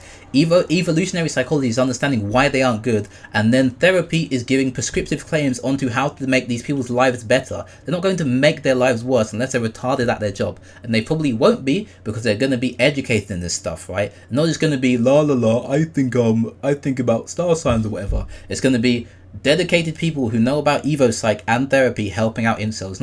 It's not gonna make a monster. It's not going to be dangerous. It's not going to be any of that. You have a misunderstanding of Evo Psych. I suggest reading Robert Polman's books. I suggest reading up on William Costello and Dr. David Buss. Reading into any of these people and you'll understand what I'm talking about. unique and increasingly problematic part of the way we engage with social media and the way we engage with technology, and that COVID made it a lot worse. So we need to engage with both parts of that conversation. Yeah, we need to let other Bro, isn't Apu white? Isn't the guy who plays Apu white, or am I crazy?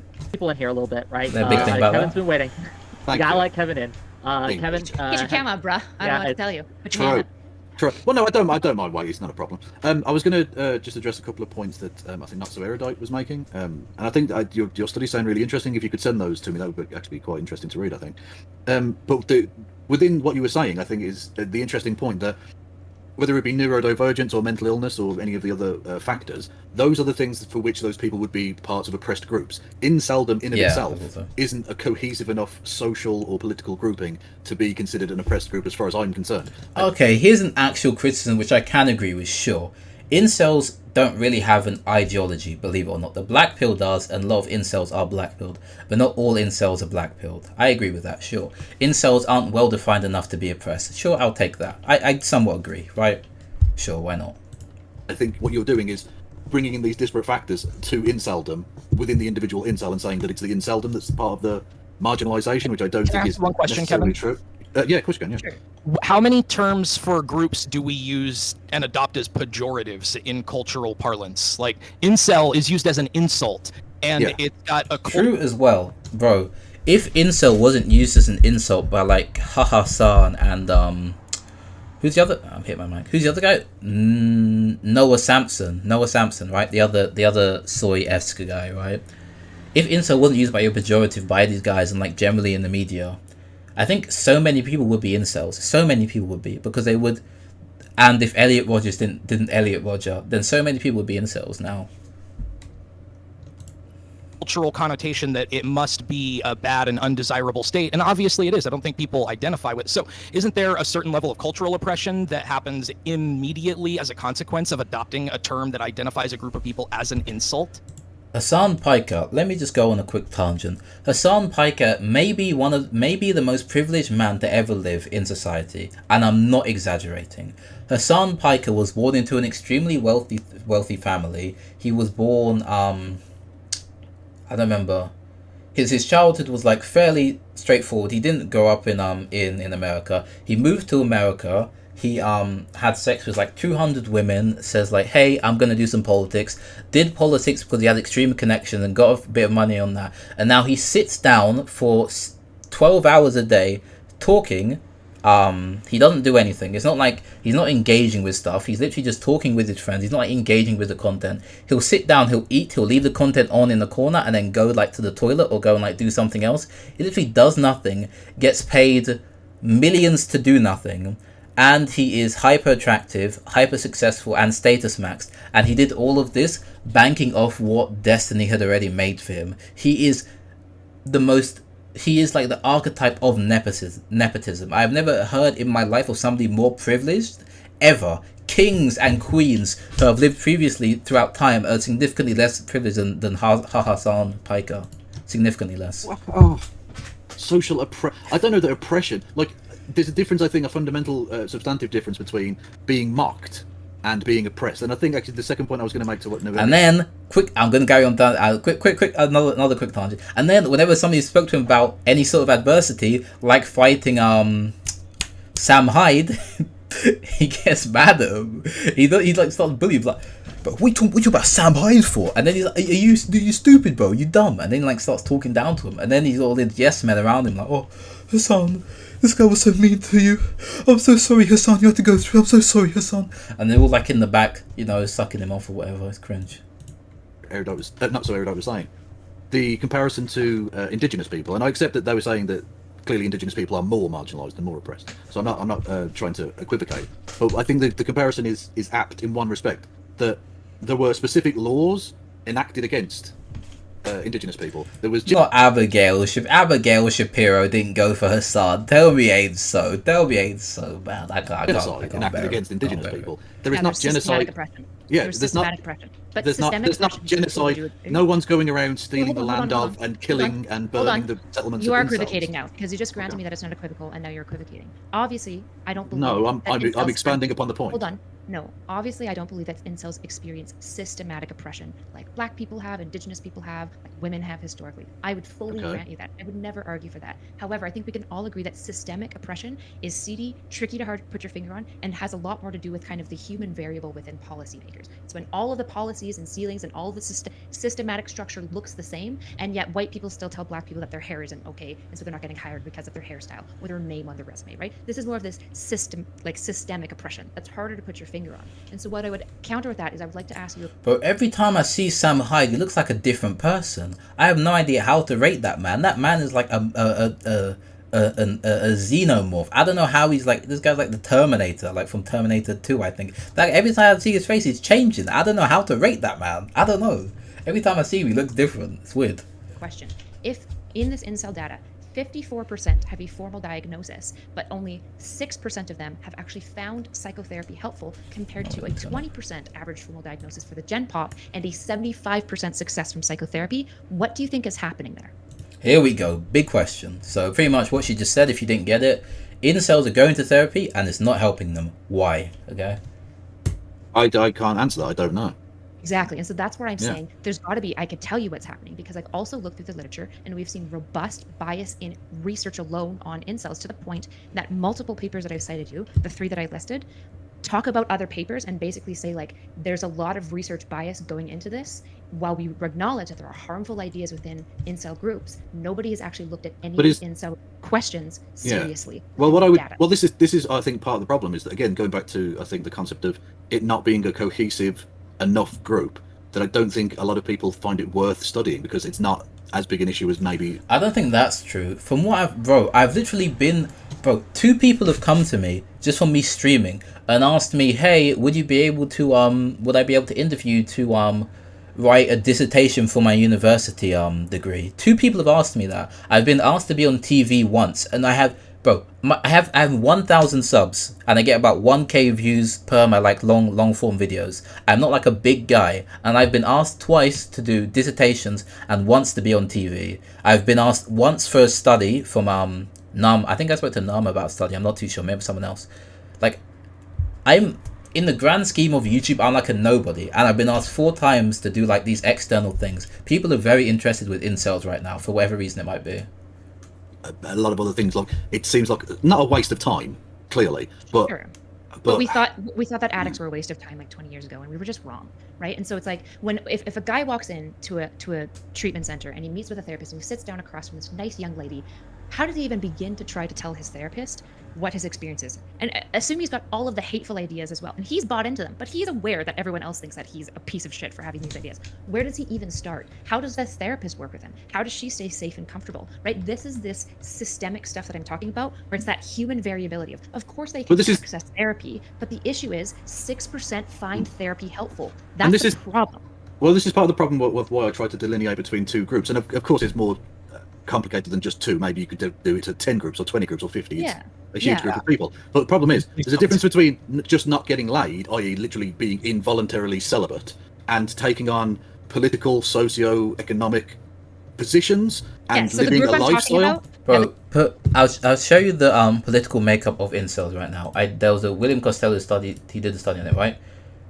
Right wing, it was 38% right wing. Okay, centrist, it was 17%, and left wing. So this is right. This is centrist, and left wing, it was 44%. incels are, they're not overrepresented.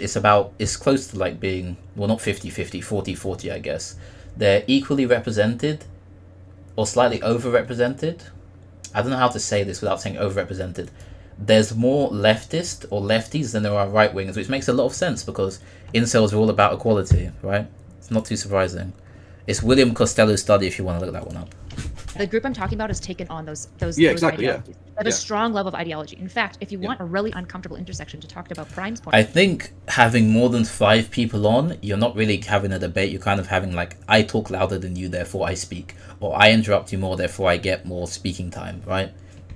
I think I think four is the max, but having 7 people on is a bit much. point. Now, that sounds like it's just kind of autism. Why don't we just deal with the autism? You want to know a really uncomfortable truth about incel data? The people who are most radical and most violent have an intersection of being both an incel and neurodivergent. Typically, if you remove neurodivergent, you have a stronger association with the ideology, but almost none of the violent radical positions or intentions. So, the aggressive people aren't the incels, they're the autistic. That's concerning. Cannot look at me and say we should just treat them like autism, because we're dealing with people with autism and neurodivergence. In this case, neurodivergence is exclusively autism in the article. By the way, and highly radical violent tendencies. The reality is that this intersection does require a different Wait a minute, response. I thought we eliminate that group. I thought at the start we eliminated that group, the violent ones. This is why I said this is the uncomfortable thing, because you said I just want to treat autism. It sounds like just an autism But problem. And I'm it saying seems, no. the treatment that you would give an autistic person. That we would not. Lobotomies for the deal with that. autists. If we're breaking them in, okay, then we can, right? And then I think that only strengthens our point. But like you guys specifically didn't want to talk about the violent ones. We're talking about the not. Let me show you something interesting here.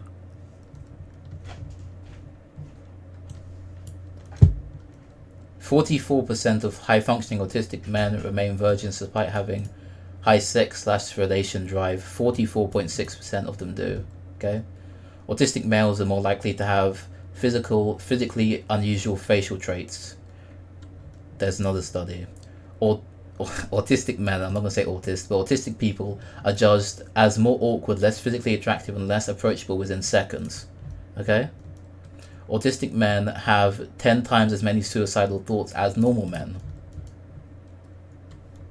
There are so many studies which indicate why this is the case, but they don't talk about them. Autistic men are overrepresented in incel spheres because autistic men are overrepresented in unattractiveness, okay? Non-violent ones, right? So why don't you engage with my point rather than doing whatever this Hold is? on, no, wait, hey, I'm literally working with your point, right? The No, point you you're said not. 20 The minutes point- ago, right? No, So like I'm saying, no. are we bringing that group in to this conversation? I would Why- love to. You hold can on. do that. I would as but well. Why if am I not, bringing in the no, group? don't Why try am I to bringing have in it the both group? ways. No. Why am I The truth is that there is a lot more men who are incels than the online. Yeah, of course, I agree, of course. Than the online presence, yeah, of course. thinking about the group? Because you brought up autism, and you said it sounds like it's just You an brought up autism autism. problem. No, you brought it up when you No, said I brought up it's- neurodivergence Okay, because stop you, and I listen. said, no, Stop I and said, listen. no, Stop and excuse listen. me. Stop. Guys, I brought it's a up Twitch neurodivergence. panel. There's a lot. I I'm brought up- writing down all your of you. statement. All I'm of you. writing down. I I'm told writing you. down. Wait, Wait, take control. Take control of the autism. I did. Take control of the I did write autism. I will help all of you. Men not knowing their Okay, yeah, alright, so yeah. This is what I meant. What did I call it? Heated incel debate? Yep, just got heated, okay? place. I What will help. happened? I will help all of you. You have to Penis, stop. penis, penis, All- penis, Yeah, penis. yeah. That was kind of funny. I don't know if you heard that. I'm gonna go back because that was funny. Hey, I'm all of you. writing All down of your you. statement. All I'm of you. writing Penis, down. penis, I penis, told penis, you. penis, Wait, take control. Take control of the I autism. did. Take control of the I did. autism. Top left, this guy. That's Chud logic. Help all of you. Men I'll not help knowing all their of you. place. I What will help. happened? I will help all of you. You have to Penis, stop. penis, penis, All- penis, yeah, penis. yeah. You too. Okay, one at a time. Erudite, finish your point. Then Prime can respond, and then we'll move on. I will unmute you now. Okay, thank you. If we want to get into the meta conversation, the reason why autism was ever brought up was originally because I outlined that Excellent, true. neurodivergence was an issue. You responded by saying, if the neurodivergence is there, maybe I'll just pull up your quote since you're rolling your eyes. You said there's a high amount of ND, and that's fine. These folks are most likely going to need interventions, but I can't see it being beyond something that we would intervene with autism. And so what I'm saying is, to the intersectional point, if you want to talk about the autistic people, we're actually talking about that extreme group that we already, for the most part, exclude. Top left is Chud, top center is erudite. Chud logic, erudite, not so erudite. Okay. Included. Because if you, so like your whole argument is, why don't we just treat the mental health problem? Why is it even an incel related issue? And I'm saying it's an incel related issue because of this intersection. Here's one example. neurodivergent people who are also incels are the most likely to be radical and violent. Okay, Prime, you can respond. Sure, right. I was simply saying that I didn't bring up autism. I didn't say autism previously. I said neurodivergency, right? And I gave you credit for bringing in. Calm down, Tony. Calm it down. Rein it in a bit there, Tony. Rein it in a bit, okay? Calm down, Tony. All those ways in which incels intersect with mental health complexes. So I didn't bring that up, right? So I didn't say that. So, but you corrected yourself afterwards. You corrected yourself later on, and you used neurodivergence. Okay, great. We can. Again, it's fine if we bring in that group. It's just that we had specifically removed. Eating mid debate is kind of a Chad move. I can't lie. Having a snack mid debate is a bit of an ego move. I can't lie. That group before, but we can bring that in now. That's fine. Okay, sure, whatever. I think that. But what is she even? What is she even? So. A friend, the mid debate snack. Sorry, Chud. Yes, our friend Chud had brought in specifically. He brought an Indian autistic individual, right, and talked about like how that might complicate things, right? Which is interesting because it brought back a memory I read of an article a long time ago of a person who fits exactly what he was describing, right? And I think this was before the term incel became part of the zeitgeist, but it was describing a person having that kind of trouble. And that he was having a hard time dating, and he kept trying. I remember, I think I teared up reading the article because it was I was really rooting for him, but he was just having so much trouble relating to other people, right? That seems like a person who needs some sort of intervention, but I think that intervention is already being provided.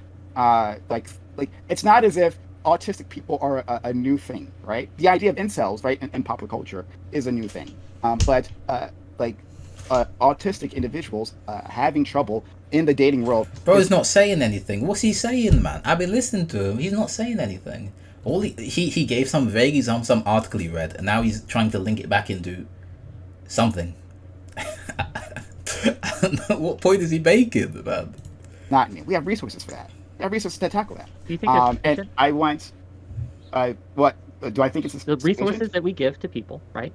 No, I can already answer you that. think No. they're okay. Of course not. No. So you would be okay Yes. with society making some changes to Dude. give special consideration if we want to use No, that no, word, I didn't say to- that. Don't add that to me. I didn't say that at all. I said the resources that are available are not sufficient, right? What are those resources? Mental health, to have a mental health apparatus that can deal with the myriad issues that people are facing within our society, right? I would like to build that out as a socialist, right? And we've talked about it many times in the stream. You know that, right? I've already said I want to. Bro, one of my problems is socialists, right? Okay? They try and bring socialism into everything, okay? Everything. We're talking about our incels marginalized, and then we're bringing up socialism. Who? What does socialism have to do with anything here? Bro's just talking. Bro's talking, and he's not making any points. This guy, I forgot what this guy's name is, the guy in the middle of him, made the point hey, do you think we should have a specialized set of criteria in order to define what should help out incels? And this guy's like, no, we shouldn't. And then he just everything just falls apart from there. I don't know. Vastly expand the mental health industry here in the States. So yeah, we don't have enough resources available, but I'm not asking for some sort of special treatment for this one particular group, which is not Welcome, Katt. marginalized. And I guess the final thing I'll say, because I'm taking up a lot of time here, is that I don't believe that okay, you know what, let me get back to that because it's going to be a longer conversation with Erudite, so I'll wait. Okay. I would love to respond. So I would fully grant you that we need more resources, particularly in America where there's not a lot of free mental health resources. I'll just grant you this. I will push back on the intersection. Say I have a client, right? Say I'm doing research study and I have a group of people. Let's say let's just call them purple people. So they're just a distinctive group. We do a bunch of research. A lot of them are getting therapy, but they are saying that therapy is helpful to them at a 12 times lower rate than the general population. Do you think that maybe as Wait, let me hear those stats again. I heard what she said. I didn't hear the exact numbers though. not a lot of free mental health resources? Yeah. I'll just grant you this. I will push back on the intersection. Say I have a client, right? Say I'm doing research study and I have a group of people. Let's say let's just call them purple people. So they're just a distinctive group. We do a bunch of research. A lot of them are getting therapy, but they are saying that therapy is helpful to them at a 12 times lower rate than the general population. Do you think that maybe as therapists, for example, and as a field, we should maybe figure out what's going on in this purple group to figure out why the same services are vastly under helpful for the purple group? Absolutely. In fact, I disagree with what Kevin said previously. I think it's absolutely worth investigating this because we don't know. Like I agreed with your. But did he not spend 5 minutes talking about how it wasn't a good idea? Was that not what he did for 5 minutes? And now Erudite literally called incels purple people, and he's all on board. See, this is what I mean. Okay? Imagine, this is my whole reason behind having Praetor, unironically, okay? So Erudite was like, hey, incels are X, Y, Z.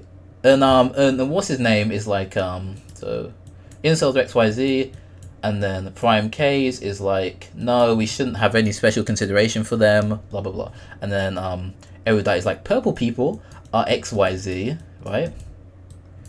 And then Prime K's is like, yeah, let's do it, yeah, let's go for the purple people, yeah, because literally you swap out the word and their whole mindset changes. Their whole mindset is just everything changes, right? Because this word has so much there's a name for it, dirt. Let's just say so much dirt on the name. Incels are like, it's a non-existent word anymore, right? It just doesn't exist anymore. That to use it in common parlance is useless. It's useless because no one knows what you're talking about. It's like how literally went from meaning illiterally to literally. It's like what happened with literally. I don't remember the exact thing, but like apparently it means the opposite of what people use it as meaning. But that's a good example, right? The word has completely lost all of its value, and if you were to look at the etymology, is it etymology? What's like the study of word history, whatever that is? If you were to look at it, you would just find there's nothing. It wouldn't be even similar. Incel as a defining word would not be similar to what it is used for commonly now. I saw someone calling another person incel because they believed that because they preferred Kanye West over Taylor Swift or something crazy like that, right? It's a useless word now. Whoa, time out. I did not say that. I said exactly the opposite of that. I said, hello, early worm. I like your name, my friend. Must be hurting from carrying the I'm not carrying the community. The community is doing well without me, okay? Well, People that was should the do initial try. statement, and then you changed it later on, which is fine. But like, no, hang on, whoa, no, I didn't. At what point did I say? Whatever. in paradise. Well, anyway, Paradise. in any case, I agreed with Erudite in her response that like I think that we should be investigating this group, but we should be investigating a lot more groups, right? And maybe there is something more to that. So I'm always for more research. So yeah. Yeah, so in the case of Indigenous people, we found kind of similar trends where we were really underserving them because most white therapists have no idea. For example, like the concept of family, when you talk about Indigenous people, is a very different concept than it is for like a nuclear white family. And so what happened is a whole bunch of therapists got trained in the culture. There was incentivizations for people within that culture to get trained as well. And now we deliver services that are culturally sensitive and it's based. It seems to be much more effective and people have a much better experience. This is all I'm advocating for. Right now, there isn't a therapist who understands the worldview and experience of an incel. I think it is. So that's two different things, though, right? And so, like, I can sign up on providing better care, right? Like, let's do that, right? So study. Okay, so what is he arguing then? Provide better care, better specialized. Better and specialized are the same thing. The better care is the specialized care, okay? We just do that, and then what? What is his issue? What is his problem? I don't understand, genuinely. And then tackle that problem, right? But when it comes to calling them a marginalized group and implying that and equating them in any sort of way with actual marginalized groups, right? What we're seeing simply is, mostly at the very least, is an expression of neurodivergency, right? Of a unique expression of neurodivergency. I don't think that that works out. I gotta ask you a couple of questions. So, how are you But how can you say that? Erudite has said explicitly that incels have success when it comes to therapy at 12 times a lesser rate. And he's saying that they don't have a specialized version of a problem which would need... Everything it's just stupid. It's just dumb. It's just not smart, man. It's just not... I don't know what to say. It's just not smart. I don't know what else to say here. Defining marginalized group, because I think literally speaking it just means a peripheral group that's regarded as unimportant by society. So how are you defining it that's exclusive to this, that excludes incels from that definition? Sure, we can look at that. You remember right at the beginning of the debate, right back near enough 2 hours ago, when I said that Prime K's will have a bad opinion and he will stick with it. This is exactly what I'm talking about, okay? This is exactly what I'm talking about. He's been debunked. He admits he's been debunked. But if you swap out the word incel for purple people, he'll concede everything. But he has a hang up on incel. He has a hang up on this term, and he really doesn't want to concede any ground to it. By the way, Chud Logic is typing in his own chat. He says, this is a problem with vague panels, vague platitudes, give people healthcare. The vague platitude, give people healthcare, like it's so obvious, and people probably agree. I suppose true. Wikipedia.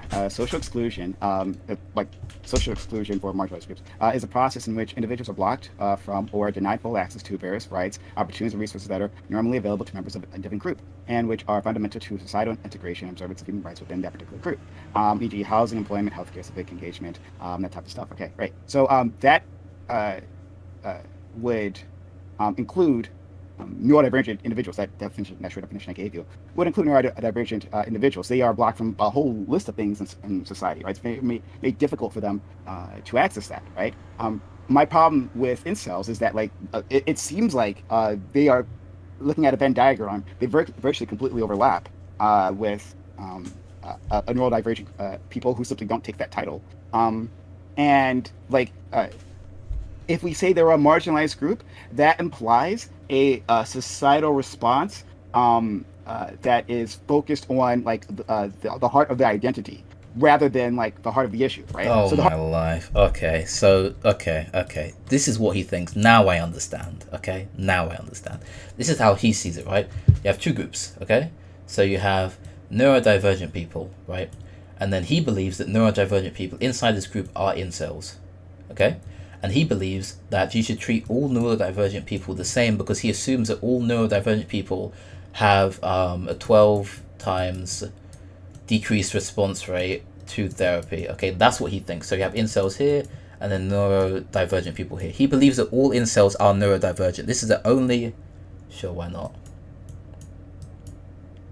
This is the only reason, right, why he believes what he believes, okay? That's the only reason. There's your giraffe, okay? That's the only reason why he believes it. Heart of identity. So let me explain what that is, because I'm sure it wasn't clear. But the heart of the identity being like people who lack access to sex, right? That real quick, thank you for watching. We're at my highest view count ever, 80 viewers. This is about 20 more than I've ever got before, so I really appreciate you all being here. Thank you very much, lads. A policy prescription that deals with that, right? Rather than simply including them and diversity, right? Which is a hard. But you're doing the thing when you say. Can I just ask the question? State humanity girlfriends. Sorry, go on, Kevin. You haven't spoken. Go on. Okay, just No, I'll let you go, Kevin. Just real quick, Yeah. housekeeping here. I'll let you go, but then we got to get Stabby in here. Yeah, sorry. Yeah. I just wanted to ask a quick question. To, well, I suppose to everyone, but mainly to Prime Kai. Do you think? It sounds almost like what you're saying, and I don't think I agree with this at all. Do you think that the incel nature of these people is an outcrop or a symptom of their neurodivergence? I think it's a possibility. Right. I think. I think it's for some of these individuals, right? Because not all of them, I think, would be considered neurodivergent, right? So. Oh my... Then what did you just say? I thought the whole point of what you just said is that incels are neurodivergent, and because of this you can put them under a broad label of treating neurodivergent people in therapy. That's the whole point you just made. And now you're... Oh my life. Okay.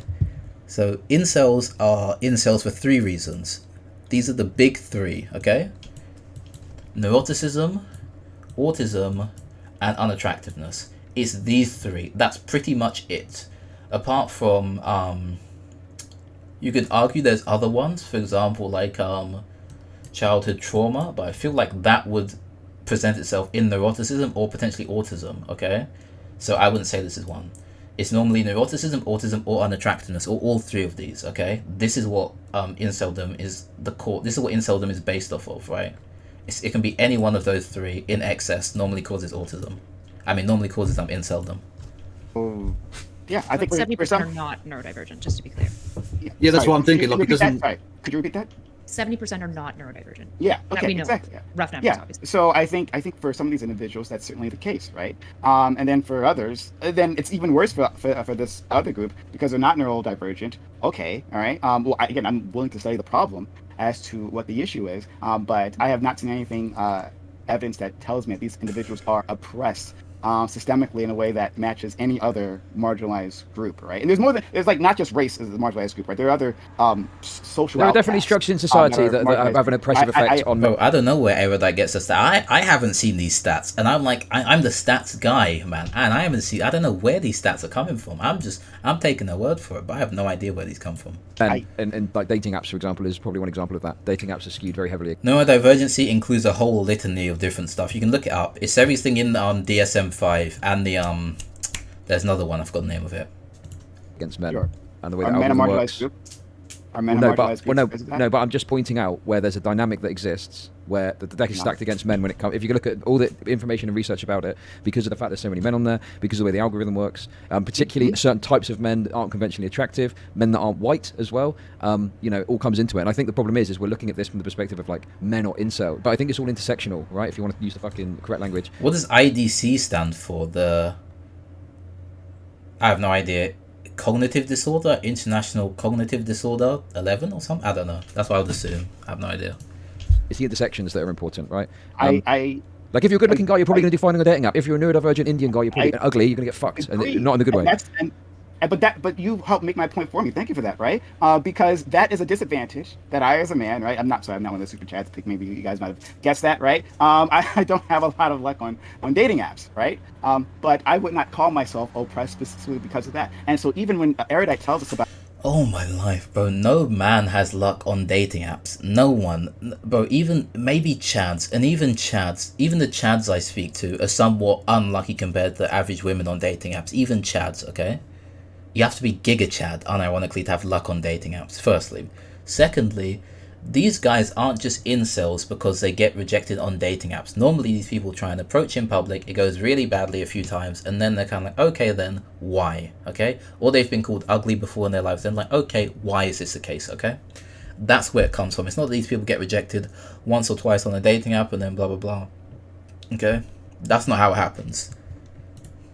About individuals who are within the incel group who are having trouble finding a proper a therapist to deal with their issue, right? That in itself does not tell me that they are a marginalized group. They are simply facing a disadvantage, right? And something we should definitely... Oh my life, he's so stupid, man. This is not why they're marginalized, okay?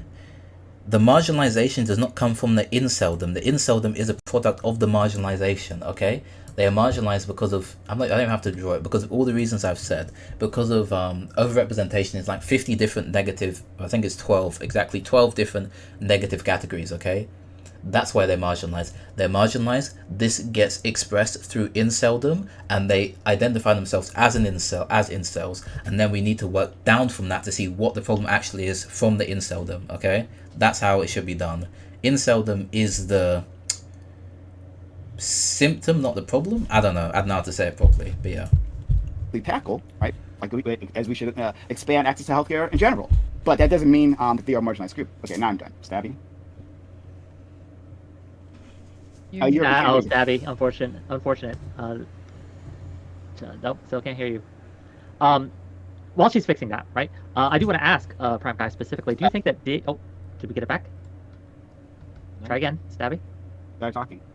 Can you hear me? Yes, there we go. Okay, continue, please. Oh, okay. All right. Sorry, the kids came in, and when I moved these, I kind of got it a little bit out, and I'm an old, so... Well, that's what you get for fucking breeding. Outrageous. I know. I am a breeder.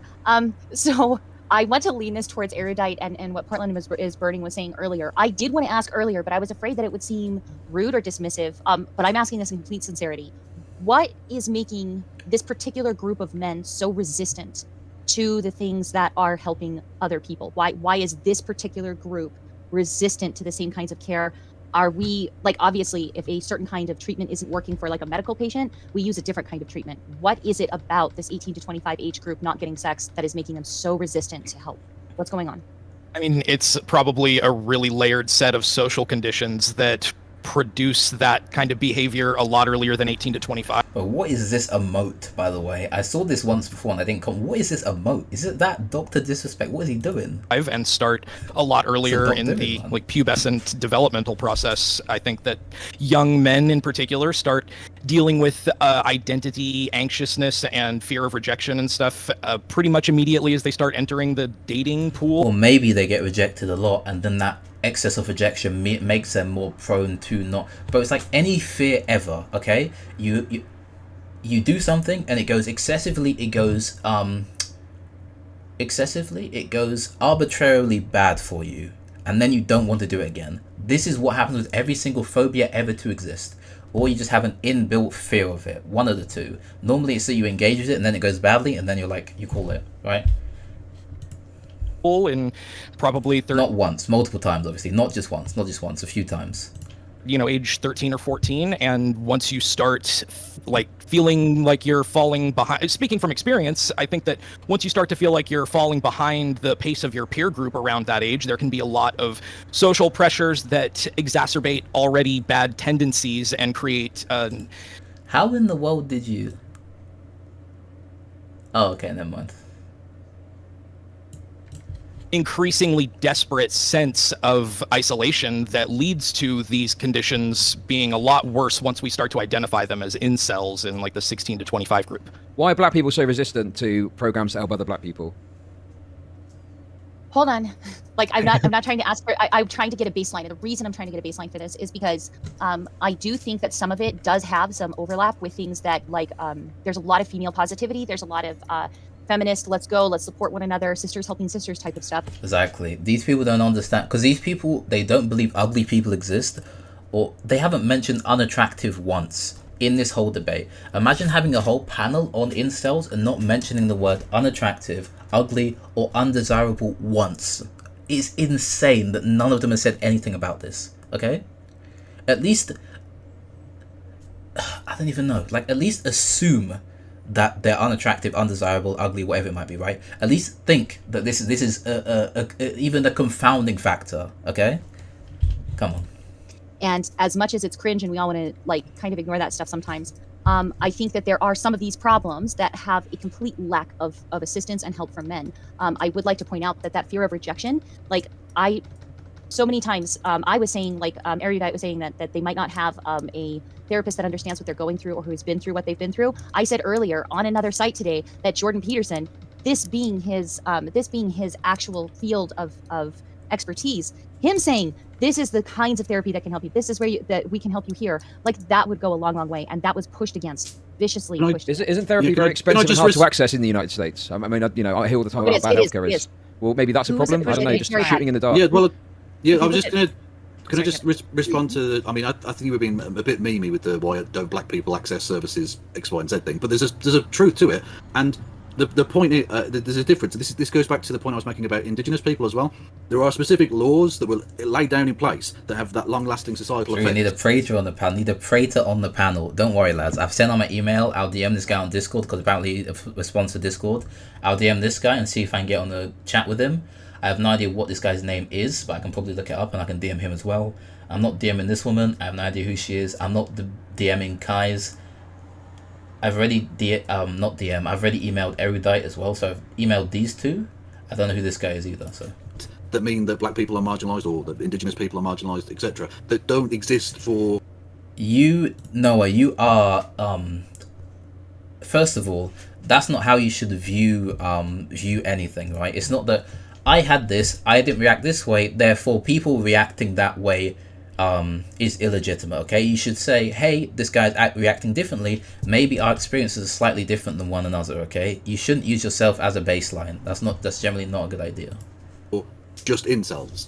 And so I think to compare why black people don't respond societally in one way and why incels don't respond societally in that same way is a completely apples and oranges situation. If not, I can probably get to Erudite through Playing with Fire. I know Playing with Fire, we email back and forth every now and again, so I can probably get to Erudite through Playing with Fire because that's how what's his face, the vital message got to her. So I can probably do that. Really? Because the point I'm making when I say that is obviously there's good reasons why we would not make these arguments for, say, black people, because there's a lack of access to things. There's a lot of issues and a lot of structural issues. Yeah, because they're actually marginalised. Because they're actually oppressed. But what I'm pointing out is we're talking about medieval health. But that's begging the question, okay? If you don't know what begging the question is, it happens a lot in religion. It's saying that, everything that God made is good because God is good. So that would be like a begging the question argument, okay?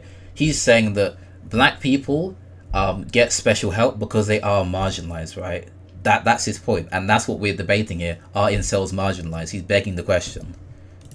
And all just go, oh, wouldn't, yeah, get healthcare tomorrow. Yeah, that'd be based. Obviously, that'll benefit a lot of people. But the point I'm making is that the reason for this resistance is I think, also because there's a lack of access and availability for resources that are going to help these people. One of the biggest ones being mental health care, from what I understand in America, is very hard to come by and it's very expensive. You know, That is true. and Yes. I think Not that massively. If I can finish it. No. If I Can I can ask a finish question? Okay, so finish, and then Erudite, you can ask your questions. Finish your Okay. statement, Stabby, and then All right, Erudite cool. question right after. One of the things that popped up in that other conversation in that other server is mockery. And I think that timeline, that social peer pressure, that fear of rejection, a fear of impending isolation, a lot of it is coming from other men. I've seen it in the incel communities themselves. Like, you're never going to get laid. Oh, yeah, it's because you don't have a millimeter of bone. You might as well just kill yourself, but make sure you go to a school first. Like, I've seen these. But where does she see it? Just out of interest. What server is she in, man? What Discord is like? Where does she see it? Where? I don't understand. Firstly, secondly, millimeters of bone is the sole reason why gender dysphoria exists. Okay, millimeters of bone, the sole reason why gender dysphoria exists. If we want to discount the whole of trans people, sure, let's do it then. Okay, because that's the exact same argument you're making if we're talking about millimeters of bone. Okay, but she'll never concede the argument. Why? Because she has a predisposition towards trans people and a predisposition against incels. But we could make the exact same argument for trans people and gender dysphoria as like a, what is it, mental, I don't know what to call it. Is it an illness? I don't know what to call it. As a thing, I don't know what you call it. Things happening, and there is a decided lack of care and help from their own male peer groups. Like, that's one of the things that we could start to do in the interim. If men could stop being all like, oh, you struck out, loser, like, fuck off, stop it. I absolutely agree with this, and I think there's definitely a spiral that people get into, and they get into these Blackpill communities before you know it, they're talking about killing themselves because they don't have a fucking right chin structure, and that's fucked. But I think the problem is that there are pathways with which they can stop themselves from getting there, but often it's provided by people that I'm sure we'd all agree we don't want them going to. Depression, Blackpill servers, not Blackpill servers. Depression. Okay, it goes this way, not this way. This is not correct. It goes this way, if anything. You know, I don't want some fucking the guy who's having trouble getting laid go and listen to some red pill shit and getting a bunch of bullshit pumped into their head. You know, I think the problem is the pathways they go down are ones that we'd all agree are probably, you know, leading to further bad ideas being perpetuated. So yeah, Well, I think there needs to be an pathway alternative of from like. radicalization. Okay, Yeah, I want to give Chud finish, but then Erudite has her question, and then All I was going to say Kevin very can quick. respond. All I was going to say very quickly is in the media landscape. I can't control healthcare. I can't get healthcare sorted. But it's just that I think in the media landscape, if we just had more people on the left that were talking about these things in a way that was more amenable and not as dismissive, I think that would be a good thing. Because I agree, guys should be more, you know, kings holding up kings. I'm fully supportive of that. But the social media landscape, you know, we've got to be a bit more willing to go, hey, you got some problems. You know, maybe working out might help you. Maybe going for a few walks a day. Maybe eating right's going to help you. You know, some of the basic good advice, dress better, hygiene. You know, basic good advice that red pill people give, but without all the Walk fucking with them. bullshit. Walk with them. Go on walks with That's them. arguments, Do things basically, with them. but like delivered properly. Like, Don't tell them go to there's the gym. Go to the I gym just with wanna, them. I want to ask a question. What? I don't understand how that would help him particularly. Like, if they're going to the gym, they're going to the gym. Doesn't matter who. I don't see how who they go with would matter excessively, but I don't know. Who knows? I mean, I can't go to the gym with fucking people in my community, can I? I'm talking about, I'm the head of a community or whatever. I'm making. I'll let Erudite Sorry, ask her Erudite, question. go on. My apologies.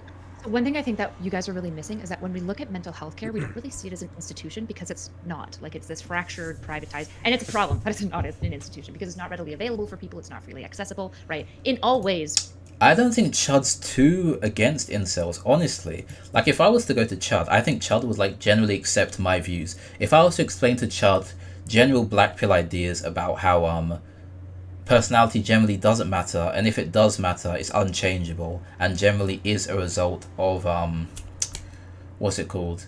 Of positive reinforcement throughout life, okay? If I was to tell him that, I think it would be like, yeah, sure, I kind of agree. I don't think he'll disagree. I think he's like a fairly smart guy. I think he would agree. Just like how I spoke to Taftage, and she pretty much agreed with everything I said, and I pretty much agreed with everything she said. Because, like, we have a similar experience of the world. We understand the world in a similar way. We're underserving the entire populace with mental health care because it's not really properly institutionalized. I think a lot of this, at least I would hope most of us would agree with it. So I'm going to just start there. I don't want a long ramble. Just like, would you guys agree that mental health care isn't really like an established institution, like, for example, like the court of law is, for example? Yes. Yeah. Like, we need more absolutely. establishment of an institution of mental health care. Absolutely. You shouldn't be able to use things like religious counselors as mental health care billed through your insurance for the like kind of counseling that Jesse Lee Peterson does in the state of California, for instance. So what I Especially would because Jesse argue- Lee Peterson's kind of counseling on, is I'd be illegal. careful with that. I'd be careful with that. Hold on. What I want to point out is I think why we aren't seeing this easily pointable systematic. Jesse Lee, isn't he the amazing guy? Amazing, isn't that him? Jesse Lee Peterson. Pretty sure that's him. Yeah, the amazing guy. I know him. Like oppression against, for example, Baylor, I would argue yeah. men, is because mental health care as it stands isn't really an institution that can do this. However, what we do see in mental health care is all of the building blocks for an oppressive institution.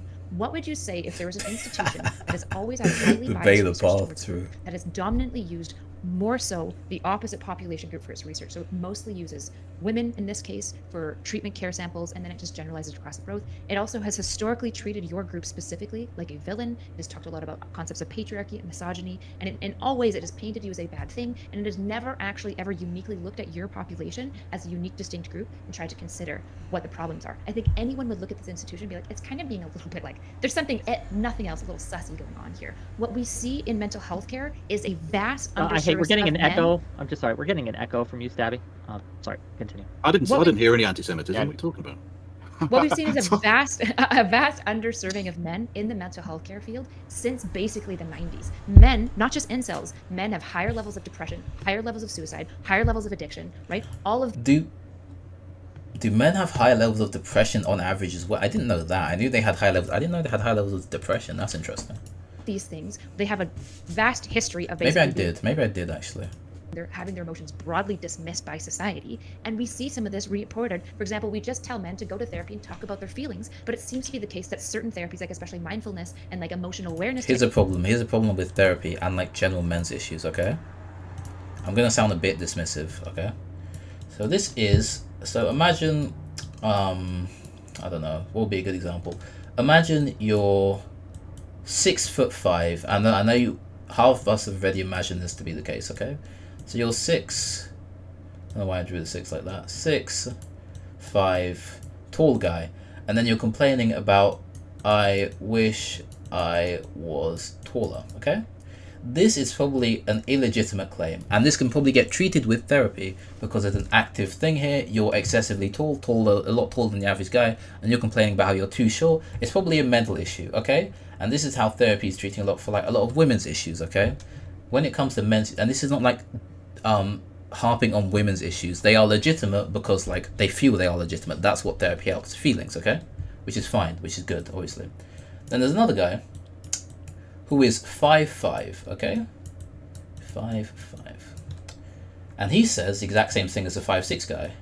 I want to be taller, okay? I want to be taller, that's what he says. Therapy would treat these two people the exact same because they don't see the actual reality of these two peoples and how their realities shift from one another, okay? They only see that they have the same issues and then they treat these same issues the exact same, okay? But you cannot treat this with therapy because this guy's feeling is real because the outside world sees it, there's some eyes for you, sees it as being real, okay? It is real, whereas the outside world does not, some eyes there, smile, does not see this guy's problems, the tall guy, as being real. Therefore, they can be fixed because they are not reinstantiated every time they go outside. But it's not the same for the short guy. But therapy treats these guys the exact same, and that's a really, really big problem. Okay. He's 5'4" now. He's shrunk. He got his legs chopped off. Now he's 5'4". It's unlucky. Anyway. type therapies do really well with women, but men actually report a significantly lower success rate with Because these it's gay. things. It's So we considered have, gay. yeah, it's not massive, but also it's possible that True. Based. hormonal differences in the brain means that there are different ways to tackle mental illness problems across these groups. Now, so you have men struggling with the institution at far, and now you have this extreme group of men that are way more easy to hate because they fucking suck. They're nasty, they treat women like shit, they're homophobic, they're transphobic. There's all reasons to dislike. I don't blame anyone for disliking incels. I deal with incels, trust me, all the time because I'm in this sphere. They fucking suck. They're mean. The issue is, Bro, I don't know how these people describe incels. I feel like an incel, whenever she says she deals with incels, it's people commenting negatively on her stuff and probably commenting about her appearance, maybe. I don't know, right? Like, what would an incel say out of sheer interest? What would someone say which would tip them off that they're an incel? It's probably something like, hey, there's probably somewhat vitriolic about it. Hey, I think you're stupid, I think you're dumb, whatever it might be. Then and then they bring up something about being a woman along with that. And then they're like, hey, this guy's an incel now. Which generally might not be true. In fact, it might be the opposite. From Dr. K's work, he said, or somebody who he spoke to said, most of his friends are misogynistic and they're able to get women. So it might be the opposite. But that is not a prescriptive claim. Don't go out and do anything untoward, okay? If they're showing all of these mental health crises markers at an elevated level, even above men, I don't know how we don't say that there is a systematic problem going on and you're vastly underserving both men and distinctly incels. The worst problem, just if I may interject a little bit, right? And No. you all, I will mute you again. Don't. What kind of test me. what kind of chair bullshit is this? Okay, look, this is going to happen because it's my show. I think that the worst kind of problems are the problems that are very hard to pin down, the invisible. What is Chud writing? Gay women therapy is assumed to be the best thing for men too. What does that mean? Hold on. I'll wait for it to move up a The ones that we don't bit. acknowledge, the ones that we don't see or refuse. Look, Chud is typing in his own chat. He said gay women's therapy is assumed to be the best thing for men too. Okay? He doesn't mean gay. He means gay like in a pejorative sense. This guy is crazy. Maybe he's like an underground incel, I don't know.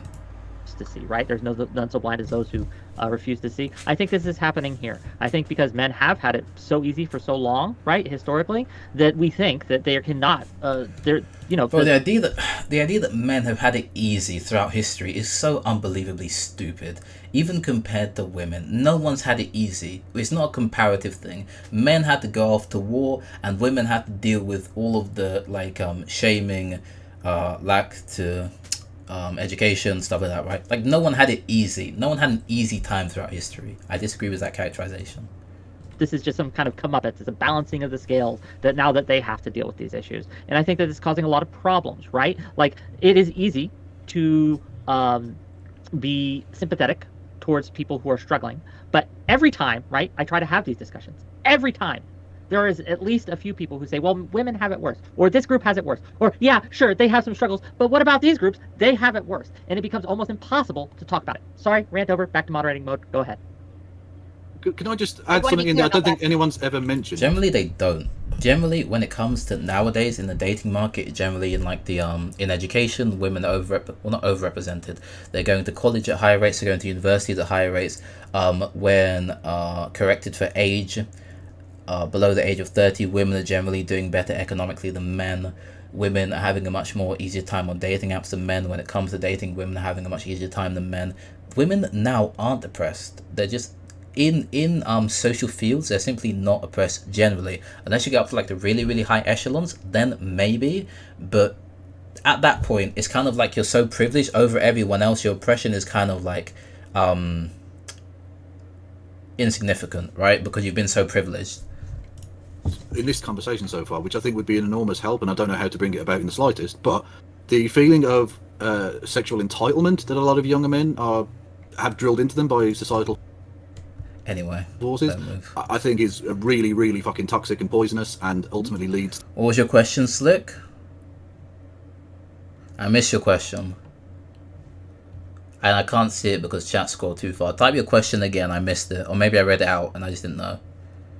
To the feeling within a lot of young men that if they're not getting sex, A, they're being shortchanged by society in some way, in a way that they're not, and secondly, that they're less of a man and therefore they act out in ways that are. That's the biggest one, right? The people who make us feel the most shame are the people that we like to blame. It is absolutely that is absolutely a factor. I would again. I don't think people are entitled to anything. I think I made this argument before. Okay, imagine I made this analogy before. Okay. Imagine you're at a party, okay? So there's like 4 of you there. So this is you have really tiny legs for no particular reason. Then you got Johnny. You got Jim. Jim's an absolute unit. Jim's just like flexing his muscles. Absolutely yoked Jim, okay? Then you have like Riley or something. Riley's like pretty short, okay? You're at a birthday party. You're a lot younger. You're at a birthday party. then everybody gets a party bag. He gets a party bag, he gets a party bag, and he gets a party bag, okay? And then you don't get one, okay? You're not entitled to a party bag because it's not your party, you didn't buy the party bags, you didn't provide anything. But it kind of sucks when everyone else gets one and then you don't. That kind of sucks, okay? And I think we should understand that feeling of it sucking, okay? Because it's like this thing, everybody's really happy. Everybody's like, yeah, I got like toys, I got sweets, I'm so happy. And then you're sat there and you're like, why didn't I get anything? And then it's just like, oh, well, you're not entitled to get anything from this Timmy, because it's like, sure, you're not entitled. No one's arguing that, but it really does suck, okay? That everyone else gets it and you don't because of you have like a bad last name, okay? Let's say your name is like Dingle or something, right? Something endemic to you, which you cannot change at the moment because you're a young child. And just because your name's Dingle, you're not able to get your party bag, okay? It kind of sucks. That would be like the comparison I'd make with like entitlement to sex, okay? That would be the comparison. Dismiss that. Absolutely, we see high levels of self-victimization where incels do identify as basically being like, everyone's against me and I'm Condell, yeah. Which is toxic. That's a really toxic worldview. I haven't seen any studies on entitlement, but I wouldn't be surprised if we saw elevated levels of entitlement. And the entitlement does come from a culture that says if a man doesn't have sex, he has no value. And the issue is that this is a deep societal norm, and you could argue somewhat of a biological norm as well that is hard to disentangle, and that doesn't mean the solution is forcing women to have sex with them. That's obviously not the solution. But we do have to look at this and be like, of course, every young... I remember... Also, wait, this would be a really good example as well, okay? And then to the point about forcing women to have sex with these guys, imagine the police came in, okay? It would be like a good police badge, okay? So you got the police... There's like an eagle on it. Boom. Police badge, okay? Boom. It's like, this is like a bird, okay? Imagine this is like a bird, but its wings like outstretched, okay? Just imagine. Use your imagination here, okay? This is a police badge, okay? Police. Alright? The police come in, and then like, hey, we force you. So you got like the party people, the people who like, whoever his name's parents, the guy in charge of the party's parents, were like, hey, we force you to give this guy a bag, okay? Now everyone's gonna look at you like you're an absolute weirdo because you had the police come in to force people to give you something which you may or may not, I don't know if deserves the right word, but you wouldn't have had otherwise. Now you look like a weirdo, no one's gonna like you, and they might put something like weird in your goodie bag as well, if you get what I mean, okay? That would be like a good comparison. With black pills. I debate with red pills, and they say every time a woman rejects me, when I live my whole life never having sex, there's this little part of my brain that whispers, you're just not fucking worth it. It would be better if you just killed yourself because you're not worth it. That is absolutely what's going on. Who's saying that, man? Who says that? Who's she debating? Who's she debating, man? Debating some even red pillars are saying this. No way red pillars are saying that. That is insane. I don't believe that. And they blame the group that causes them the most shame, which is unfortunately women in this case. But that's why I'm saying this isn't women's problem necessarily. This is way more complex than that. You got license for that face, true. Yeah, that's one of the things I wanted to say when Wick had said that that we hear about how much worse it is for women. I wanted to make sure that this never went there on this particular panel, and it didn't, which is fantastic. The closest I would get there is telling women, I don't think women should do anything more to help them than what we should do as a society, specifically in America, making mental health care accessible and affordable. But that's why I said, those of you who've had the benefit... They did bring up a few studies at the beginning. ...of therapy, that has changed your life. They told you were worth it, and that giant job you had to do, that you were worth it. But what is it with this woman in therapy, man? Erudite has already said therapy doesn't work for... I don't remember what percentage, but it's a low percentage. It's 12 times less effective, right? Why does she keep on going on and on and on about therapy? Therapy ain't working as it is now, okay? Why does she keep on talking about therapies like God's gift to man or whatever, okay? It's not. Stabby. But Stabby, the whole point is it's not working. This therapy is not working. Stop. I'm not saying to incels. I'm saying to women. The women who have had therapy, we need to start using some of that language. Yes, you are worth it. You didn't have sex today. You forgot breakfast. Oh, you're not worth it? Nonsense. Like, no. I don't think... What in the world? What are we talking about breakfast for? See, I don't even know. You see, it gets to the point, okay? It gets to the point where I don't know how to respond to this anymore because we are so... Imagine like a horse trying to communicate with like a snake or something. It doesn't know. All it knows just to move away from the snake. This is how I would discuss... This is how I would describe incel and this woman's discussions, because her thing is just move away as much as you can from the issue and just talk about very generally therapy as an institution and why you think it's really, really good. I think she might understand, and she might be doing it on purpose, because I don't know. It seems a bit too intentional to be accidental, honestly. I think men... movement is fucking garbage. No, think I'm men not need- saying Yes, it's so bad. Let me That's finish. not what Let I me mean. finish. Let me finish, and you will hear exactly what I'm saying. Those of us women who have had this therapy, notice what the therapist fucking said. They said you're worth it. They said you are worth all of this hard work. You can find ways to say that they are worth that hard work when you are talking to incels, especially if they're your brother or a family member. You don't have to let them continue sitting there saying, I didn't have sex the last time I tried, so I'm worth nothing. You've had the benefit of therapy. Use some of that language to go, you've done plenty of things that you're worth more than. You don't have to do this to yourself. You didn't have sex last time. Okay, you can have sex another time. A little bit of a Wait, hold on a second there. Hello lads, my stream. Okay, I just want to tell you all that you are worth it. Okay, you matter. Alright, you're all important in your own individual ways. Alright, just want to tell you all that. There you go. There's your little bit of motivation for the day. That should decrease the suicidality in the incel community by at least 5 points right there. You're all welcome. You're all welcome. Okay? housekeeping thing real quick. I have to use the restroom. Prime, you're in charge till I'm back. Okay, be good. No slurs. Got it.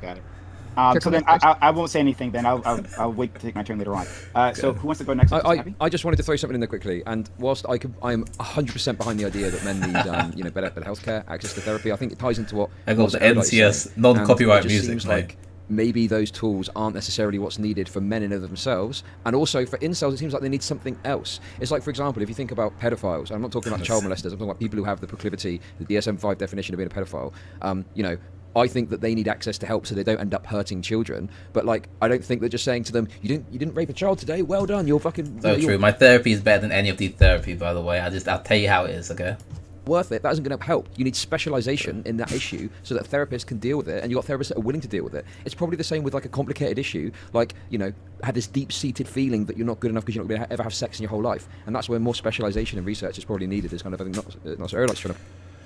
But there is, but these, as I said many times before, these are real feelings. These people aren't good enough, or if they were good enough, they would have these experiences, but they're not by definition. If they were good enough, they would have them, but they're not. And that's where the problem is. The problem is desirability, not perceived lack of desirability, actual and actuated lack of desirability is the problem here. This is why therapy isn't going to help, okay? This is the big thing. I'm saying this as if they'll like change their responses, but I feel like Chud is so close. He's so close to being there, but so far as well.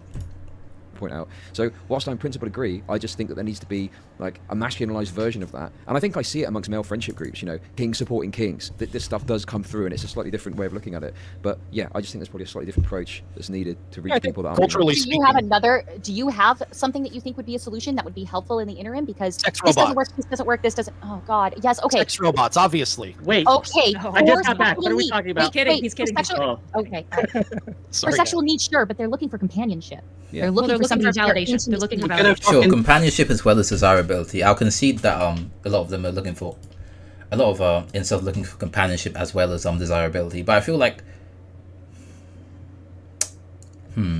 here's a I'm gonna do a poll here because I'm kind of interested. Okay, let's say how can I put this? Do you want to be in a relationship?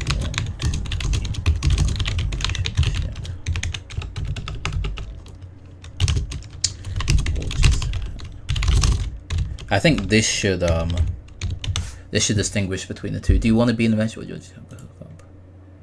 That should distinguish between desirability versus companionship, because a hookup would be desirability and the relationship would be like pure companionship. So let's see what happens there. Dog then. No, no, Yeah, that actually like it gets back to the really like the heart of the issue, which is that like incels are not just Wait, hold on a second. I did the poll wrong. Hold on. I did the poll wrong. I'll do it again. Hold on one sec. Start poll.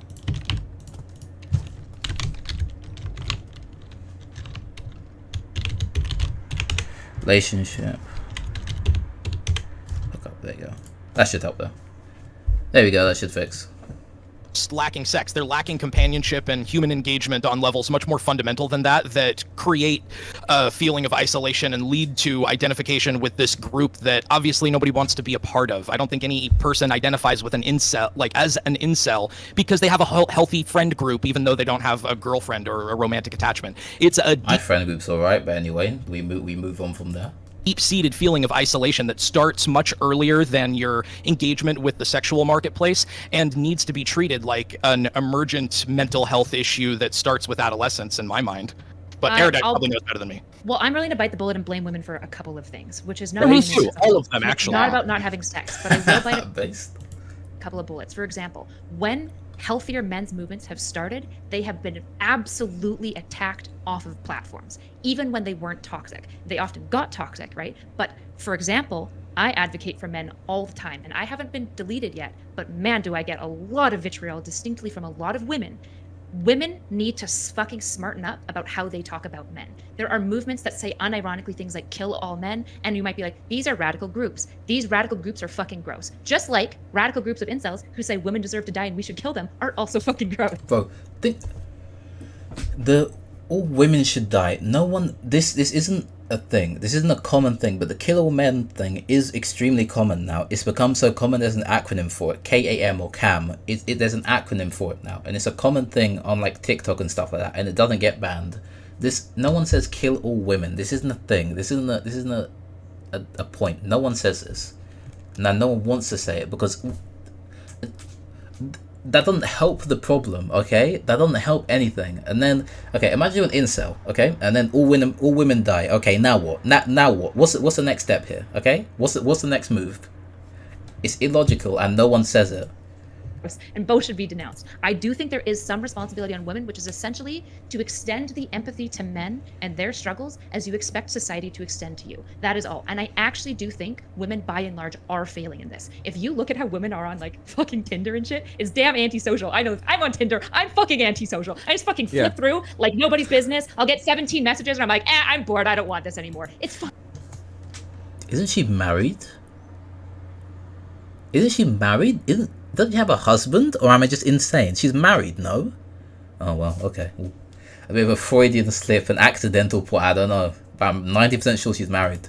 It's bad. It's really bad. The thing I want to quickly throw in there as well is I unironically learn a lot about women's experience in the world, in dating, in life, like the fact they're constantly under assault from men who want to fucking fuck them and shit, and all the bad shit that happens to ladies. You know, I've spoken to many women in my life and got an understanding. I'm a father, I've got a daughter. Like, obviously, it's very important to me. So I think that like that goes both ways. So okay, well there we go. He's not an incel then. There you go. Now we know. You know, men should listen to women and their problems. But when it comes time for the men to say, well, here's the problems I've got, I think, you know, there should be more of a listening and not this kind of immediate, well, what about women's problems? Women have got it bad. Yeah, sure, I can talk about that all day and no one has a problem. But oftentimes when you try and talk about issues that men have as a man, you get attacked. You know, I'm sure you get called a pick-me. You know, much like as a man, if you talk about these issues, you get called like, you know, misogynist, or you don't care about women's issues and stuff like that. It's frustrating, you know. I get called a libtard for saying that child support should not be. Hold on a sec. Yep, she has a husband. Just as I suspected she does. Husband's there. I can't click on that. It's her Instagram. There's her husband again. Oh, there's her husband again. As you can see. Something that we have, that it should be a childcare stipend. I get called somebody who doesn't believe in male responsibility, and I'm breaking the men. I'm not breaking the men. We're creating a fucking poverty demographic. Let's go to Prime real quick. He's got his hand up. Like Sorry. Alpha hands, right? Alpha palm, right there. Right? It could be open relationship, but she hasn't spoken about that. Maybe it is. I have no idea. So I'd like to focus on something friend Erudite said previously, talking about the abuses of the healthcare system. And she brought up how it treats men, but I don't think we would, again, say that men are a marginalized group. Men in general, obviously, right, are a marginalized group because of that, right? Men are facing a disadvantage, certainly. Her husband is shorter than her. I do know that for a fact, so that's something. I love everything you said about like how the types of therapy that would be delivered to men may not be very effective at all. I think that's extremely the same thing. But Black people have also been treated badly by the mental health care system. We don't say that Black people are a marginalized group because of the mental health care system, right? It's a look at society as a whole and the way it treats this group, right? And that you have multiple overlapping institutions. Well, it's more like your public education. This is why I said black people have more marginalization, obviously. But just because like you guys have multiple institutions doesn't mean that 1% having one.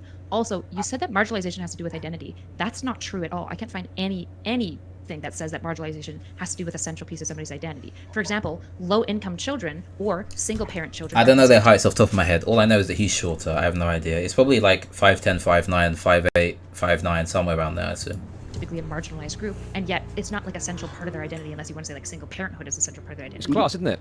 Well, It's class, I guess, but like.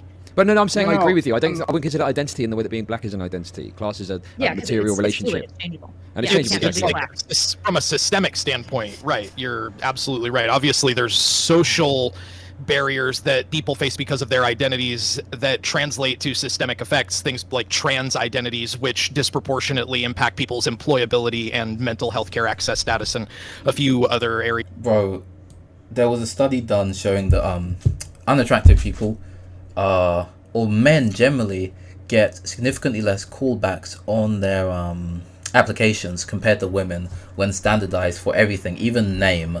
When just changing the sex or the gender, they get significantly less callbacks. I don't remember the exact study, but it was done on Reddit. It was done. It was a Redditor who did the study, but the study seemed to have been legit, and it was corroborated by like some other organizations. Areas where I think identity overlaps with some systemic barriers, but generally, I think I agree. So I'd have to dig in with you on that previous point that I was making, right? That's a separate thing, and so let me get through this without you guys all interrupting me.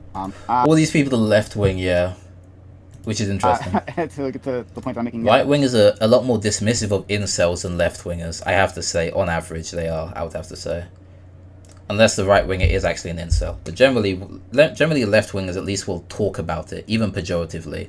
Right wingers are just like pull yourself up by your bootstraps-esque people, right? Now, but I'd be willing to go back to that point previously later on. But fuck, what was the point I was making?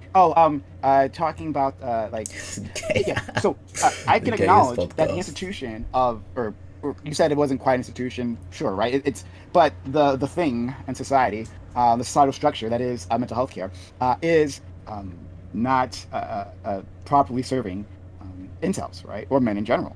Certainly not. But just because a institution is not properly treating or properly serving all the citizens doesn't. But why? Who lets this man speak? I'm not trying to be mean, but every time he speaks, less knowledge is around the table. Every time he speaks, there is less. There's a decrease in general knowledge. Okay, I don't understand why he's here because he's not adding anything. I'm not trying to be mean. I know he's like a big debate guy. I don't know, but he's taking away from the like. Who just said something? It was the Portland guy. See, if we went from the Portland guy to like Chud or Erudite or even the Spice Woman, at least I would be able to like connect the two. But this guy, he's just chatting, man. He's waffling. Doesn't mean that those citizens are necessarily being part of a marginalized group. That's the point I'm trying to get at, right? Why do you say that, Daniel? Like it seems like the entire conversation has been focused here on mental health care, which is good. That's a good thing, right? But I'm not seeing any overlapping. I'm not seeing any overlapping issues here. I'm not seeing like how incels like don't get access to housing or in these other areas. I don't see that. Bro, okay, quickly, ask anyone. Would they rather have a house or would they rather have their significant other, their partner or their wife? Okay? Would they rather have their house or would they rather never have met the person which they're in love with? Okay? Next one. Would they rather have their house or would they rather never have their child be born? Okay? Ask anyone these questions and the answer is obvious. Okay? Relationships will always be placed higher than personal possessions, especially when those relationships relate to someone's wife or husband or their children, right? If you ask anyone with a child what their most important day of their life was, they're going to say either their birth of their child or they're going to say a precursor to the birth of their child, meeting their wife or husband or loved one, or their wedding, or just the birth of the child, as I stated before. You ask anybody that, and it's always going to come down to relationships. It's not going to come down to a house, okay? What I'm saying is they waste their time because they don't want to engage with Blackpill studies. Oh, okay, I see. Right? I see that like in one particular area of society, in terms of mental health care, they're not Wait, they're being denied. more. Hold on Right? a second. Hence, knowledge drain happens because they keep constantly regurgitating them. Yeah, exactly. It's sort of like, how could I draw this? Okay, so imagine we're going back to MS Paint here. So imagine this is where they need to go. So there's like, so this is X marks the spot they want to go there. And there's this big chasm, and then they're all sort of, so like this is like a big like moat or something. And this is all the black pill, okay? And they're over here in blue pill territory. Blue pill. They're over there in blue pill territory.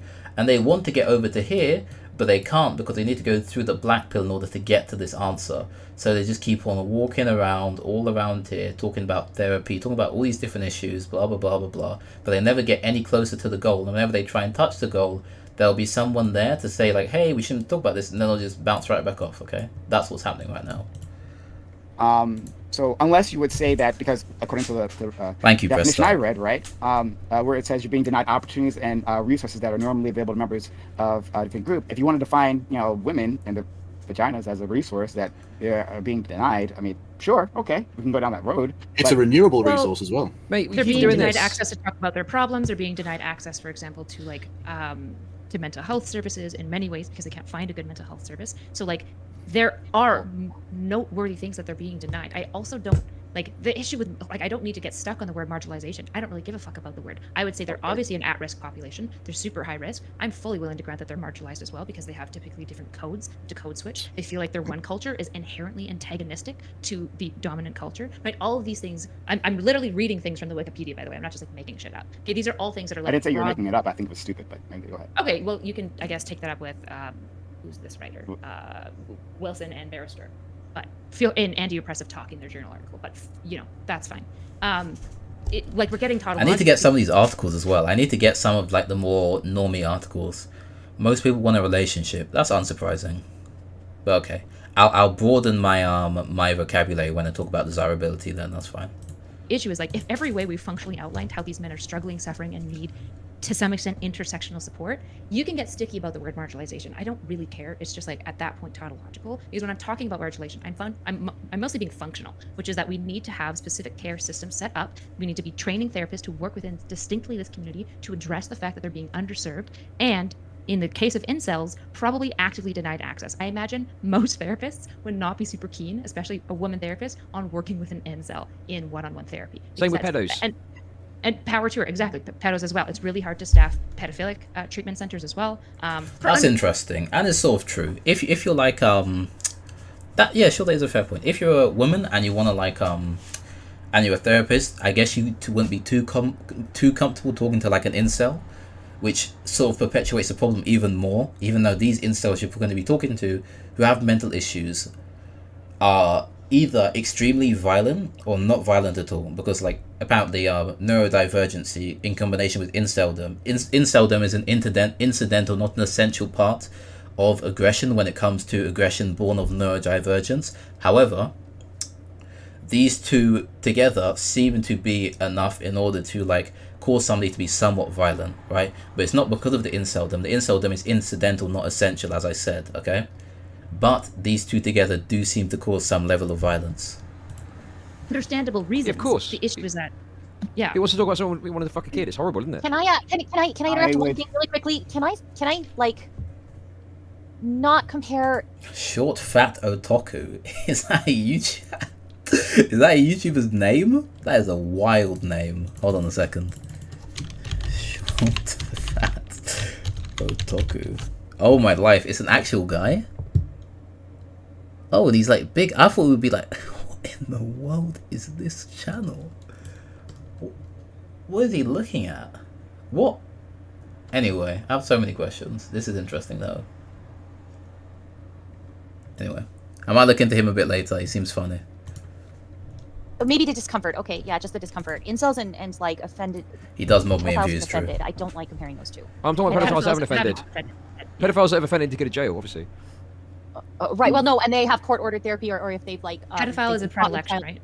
And Yeah, so Right. it's So I different just than- don't want to Listen, compare if it bothers pedos. you, I'll stop talking about pedos. It's all good, okay? Consider I mean, it. it's a simple dealt enough with. comparison, though. It's just like undesirable mental health conditions okay. to try to treat or Yeah, staff exactly. and Same- focus specifically on. I think a lot of people would agree that borderline is also somewhat systemically, like, you could say marginalized, because it's really actually hard to find therapists who are willing to work long time with borderline personality disorder because it's unfun. Same with addiction. The burnout rate of addiction counselors is insanely high, and most people burn out on compassion first. It's really hard working with people with addictions. They're not a very fun population to work with, as much as So it's like once again, we're circling back to what I think Stabby said at the very beginning, right? Like the reason why I'm focusing on marginalized the marginalized group work, because it actually is important.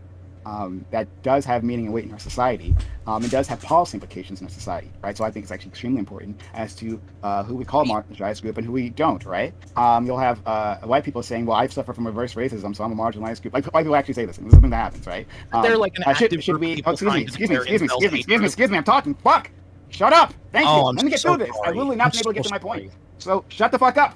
Thank you. So sorry. He's getting upset now. He's getting heated again. He's getting heated. Any So which way. sorry. Fuck. Good. Go Thank ahead, you. Good, Prime. Prime, apologize, finish. right? Okay, we don't need to go back. Yeah, Prime, you get interrupt your time. Once you're done, we can allow Portland to respond. Yeah. Sorry. Okay. So fuck. What was I saying? Fragile normie way. True, bro. I don't understand getting really heated in debates. Generally, like even when I used to do debates a lot, I never get heated. I would never ad hom people. I'll never shout. It just seems useless. Like I find debates more funny than like anger inducing. I don't know whether that's just me. I find it more funny. I don't know. What was the last? I don't remember the last thing I was saying. So people can't shut the fuck up. Fuck. Really, what was I saying? White people often say they're being marginalized in society. Yeah. Thank you for that. Indeed, white people, will say things that they'll be marginalized in society, and then apparently make up other groups so they'll be marginalized too. But we don't pay attention to that, right? Because that's not a thing, right? We don't. And if we did say that was a thing, then the policy implications of that would probably be pretty disastrous. But if we are saying, if you're dropping the whole thing about them being a marginalized group, well, good, because I'm right. If you're dropping that and saying that's not important, well, then what Stabby said at the beginning is true, right? Like none of us here are saying these people shouldn't get care. Absolutely, right? None of us here are saying, even Kevin Logan, excuse me, sorry for before, isn't saying that. Bitch. Is it saying that they should be studied, right? Research scholars shouldn't be head to this group, right? Sure, but all of us are saying that as a society we should care. All right, well then I guess there's no debate. But no, there's a debate, because the point is, if I listed off a bunch of people that lefties are generally sympathetic to, you go, yeah, they should get care and stuff like that. And I'm sure, clearly in this conversation you agree, but there's lots of people out there where if you propose the idea that incels need some sort of specialized access to mental health care, you'll get derided and people act like you're crazy. But, clearly based on the data that Nosferatu is bringing, clearly there needs to be something that is extra to help those people. So I think this I think when it comes to debate, Daniel, I think generally a lot of debaters debate because they're really aggressive and they can't get out through physicality because they're generally like not very physically able people, and then they do this through debates, okay? But I can get my physicality out a lot through other means, through like running, through gym, through boxing, through MMA. I can get this out generally, so I'm not too like of an aggressive person, but I can be aggressive when I need to be, but I don't often need to be, and that's why I'm like more mellow a lot of the time. Like I never get too heated, apart from when I was reacting to that one girl who said she was lonely but she like got rid of all of her friend group. That's the only time where I really act like somewhat vitriolic. That's pretty much it.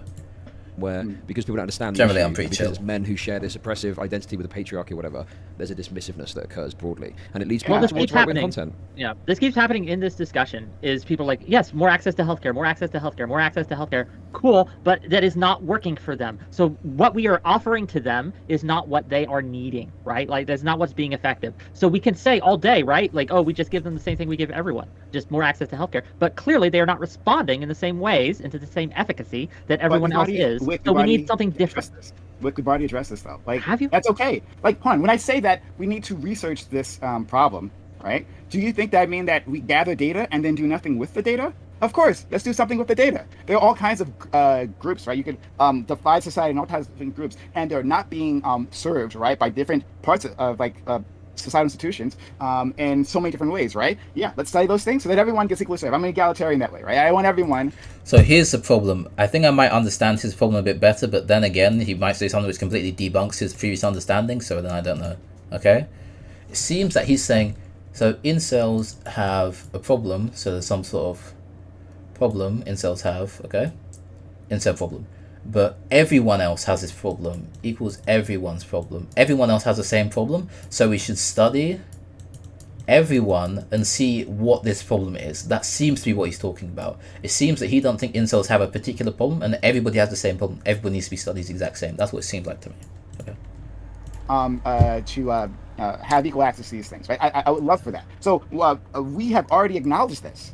Yeah, sure. Give if a researcher. Oh yeah, I have to, the link. Hold on so I can find it. Or if therapists, they want to like learn a bit more about the community. Okay, great, but like, whatever. That's like, that should happen for any group.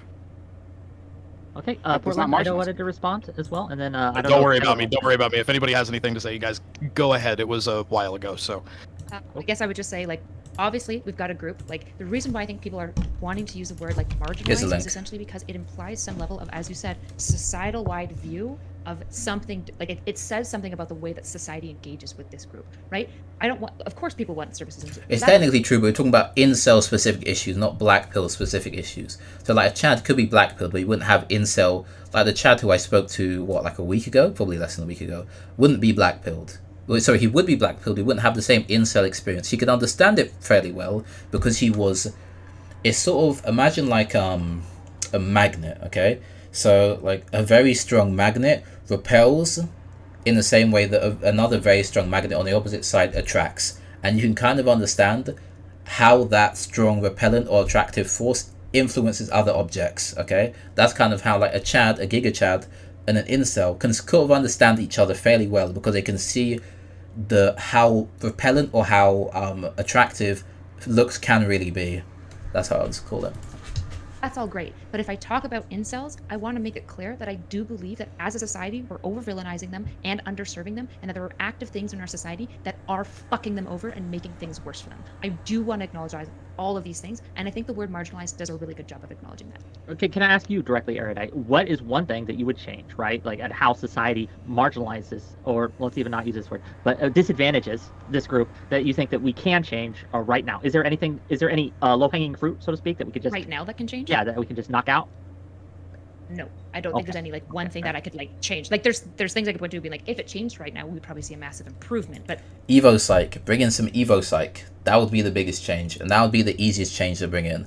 You can't really change anything else apart from like having cosmetic surgeries fall under non-cosmetic treatment instead of just abolishing cosmetic treatment as a classification under NHS, for example. So cosmetic surgery costs money, so it's not under the NHS, but maybe it should be under the NHS because cosmetic surgery can have significant influences in someone's life, sometimes even greater than the influences of surgery which are done in relation to non-cosmetic surgery. You can make the argument. I'm not too sure. I have to look more into it, but that's definitely an argument that could be made. these changes are sticky and hard, and it's a very large boat that's slow to move. So Fair enough. Okay, Steph. I have one for in the United States. I'm not sure about anywhere else, but I saw a study right next to another study, and one time an article that did both of them. I'll try to find the link, where it said that our views on promiscuity, like Americans are saying that promiscuity is messing things up. Like there's somebody even in the chat right now, in Wix chat today, that was saying that going away from these conservative ideas, like men not having sex equals bad, but going away from conservative ideas for sex was bad. And the conservative idea for sex is don't have it. We need to get rid of the puritanical ideas that sex makes you a bad person, that promiscuity is ruining anything. Promiscuity is dangerous to us individually if we're not safe, if we're not healthy about it. I mean, mentally, physically, the whole nine yards. Yeah, exactly. But America has a double fucking standard about this. They're saying, like, Noah, brother, I have no idea what you're talking about. I'm gonna be frank with you. I have no idea what you're referring to, Noah. I don't know. I'm watching your messages, and I'm trying to link back to how one relates to the other, and I'm somewhat confused. there's an article, two articles side by side, and one says, men aren't having a lot of sex. This is bad. Also, don't have sex. Sex is bad. Like, pick a fucking lane. We Yeah, have to exactly. stop doing that to our people. A lot- we have to stop a doing lot that of to our these- men. Yeah, a lot of these problems fundamentally fall down to weird. Puritanical bullshit. No, being desirable is always okay. So, abstinence is seen as being impressive if the person is attractive. Generally, okay, even average attractive people, abstinence is seen as being impressive. However, the act of wanting to and then not getting it, it will always be seen as being Okay, let me draw this out, okay? No, I don't have to draw out, okay? The action of being able to get something and then not getting it because you don't want it will always be seen as being like somewhat heroic and noble, but the action of really wanting someone then not or something and not being able to get it will always be seen as being negative. That's how it is. Bullshit. Yeah, weird, fucked up, outdated, unnecessary, shitty attitudes towards sex, both for men and women. I don't know how to change that. Like, I don't have I'll any go on your answers for shoe that. and beat it.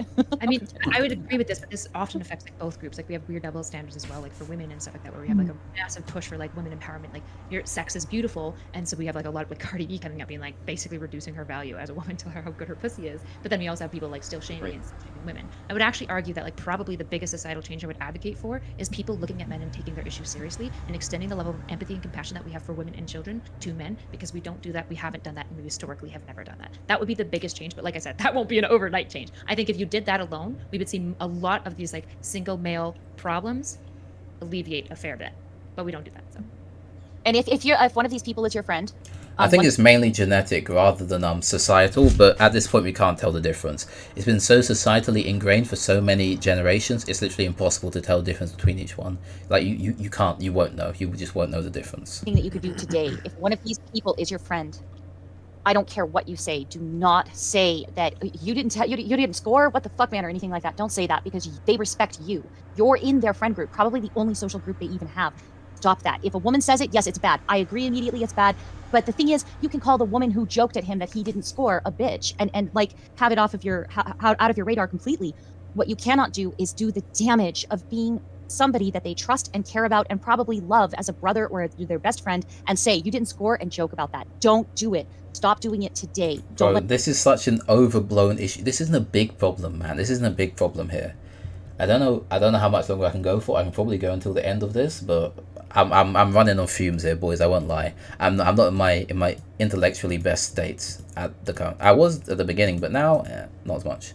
I might get more artistic as not autistic, actually artistic. I might just start drawing stuff if I can't explain it well. Let anybody else do it either without challenging it. do you think that we should encourage women to not select partners based on income? That they should maybe stop selecting men who have more income than them? Because that's a really common thing. Women always typically want men who make more money than them. Do you think that women to stop? Yes, I absolutely do, because I don't think that alimony should be for anybody but the boomer generation, because those women don't have resumes where they what are we talking about alimony for? See, this is what I mean. This is what I spoke about this before. They'll have an issue, and the issue is so well defined, and then they'll just leapfrog onto a different random issue. She did this with socialism. She did this with therapy. Now she's doing it with alimony. Who in the world is talking about alimony? take care of themselves. I think that alimony is something of a bygone era where women did serve the home and had nothing that could come out here and actually earn their own income. I think that we also need to stop shaming men for adultery. It's not even straw manning. They're not even using the same. Literally, just going on to a completely different point. It's not even a fallacy. It's just like, okay, just move on to something different. The just leave fallacy. I don't know. Push polyamory, but I will say polyamory solves that many partners thing that men have, because now there's no such thing as me seeing a workhouse or my children being on the streets or any of us facing poverty if my husband finds another partner. So there's no need to morally judge men for finding another partner anymore. You don't have to be polyamorous, but please do ask polyamorous people how they're approaching that. Stop thinking that men are going to be there for your money. We can do it ourselves, as long as those control things that ruined our lives are not. Some can, some can't. We can't put like an overarching, just like how we can't put an overarching good claim on all women or all men. We can't put an overarching bad claim on all women or all men. Some are just there for your money, some aren't just there for your money. You have to distinguish between the two, because if you believe all aren't there for your money, then you might get taken advantage of, right? And if you believe that all are there for your money, then you're probably going to be hyper over selective of who you choose, right? There's two negative sides to each extreme, okay? Present, we're gonna be fine. Everybody. I'm not even talking about the polyamory. I'm not even going into that. I'm not even. There's nothing to talk about there. And chill. And I mean, check out what poly people have to say. Not to be poly, but just to hear how they're seeing some of these What was that response? problems. Like, you could use to build your worldview just a little bit to see that no, adultery is not some vile, evil person who hates his wife. Maybe What the there fuck needs are to be a poly little people got to forgive- do with this? Are you serious? Who yeah, fucking cares? no, Are most poly people no, mentally I ill? speak- Losers. Can I ask you? I just want Based. Gabby, to this point, and I don't want to fall down this rabbit hole. This isn't a panel about polyamory today, but I No, do it's want to not. ask, right? Do you not Should think always that be. someone who violates like the contract they have with someone else, like if you do expect to be in a monogamous relationship, right? And the other person violates that. Do you not think that's a bad thing? It is a bad thing if you violate the relationship. That's why I very specifically said, don't go to poly people to become poly. See the kind of the things they're viewing as a problem. One of those being men are evil or bad, like women are victims of adultery all of a sudden, because we're not. We can actually take care of ourselves now. The idea that monogamy, no. Bro, what is her what are we talking about, man? I'm so confused. She's talking about how, first of all, this is somewhat, bro, if a man commits adultery on a woman, that's not very good for the woman, right? Like, objectively, that's bad. We can all agree, I hope. I don't know what point she's making here. That adultery isn't as bad as it's... I have no idea. Seems like a weird pro-adultery argument, and I don't understand where it's coming from, honestly.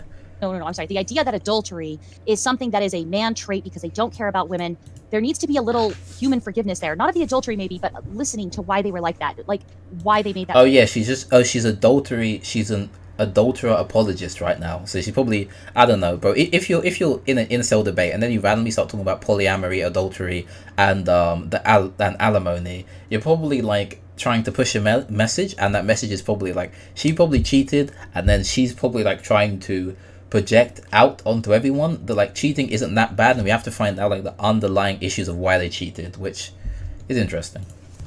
That mistake. Maybe don't be so judge fucking mental, because we don't rely on their income anymore. We don't have to. So, like, if we can stop, like, bad men, victim women, like these, this is one of the things that polyamory understands. So you can get this from anybody, any. You can't argue a woman out of cucking you without pressure. She already sees you as subhuman, who can't do anything to stop.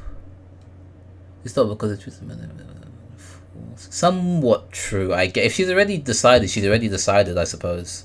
Buddy who really has a help view that. that's a little more augmented than what yours is, they can help you see what some of the societal issues are, so you can start treating people a little better when they fuck up. Especially if you weren't asked about cheating in the first. Like, no one said anything about cheating.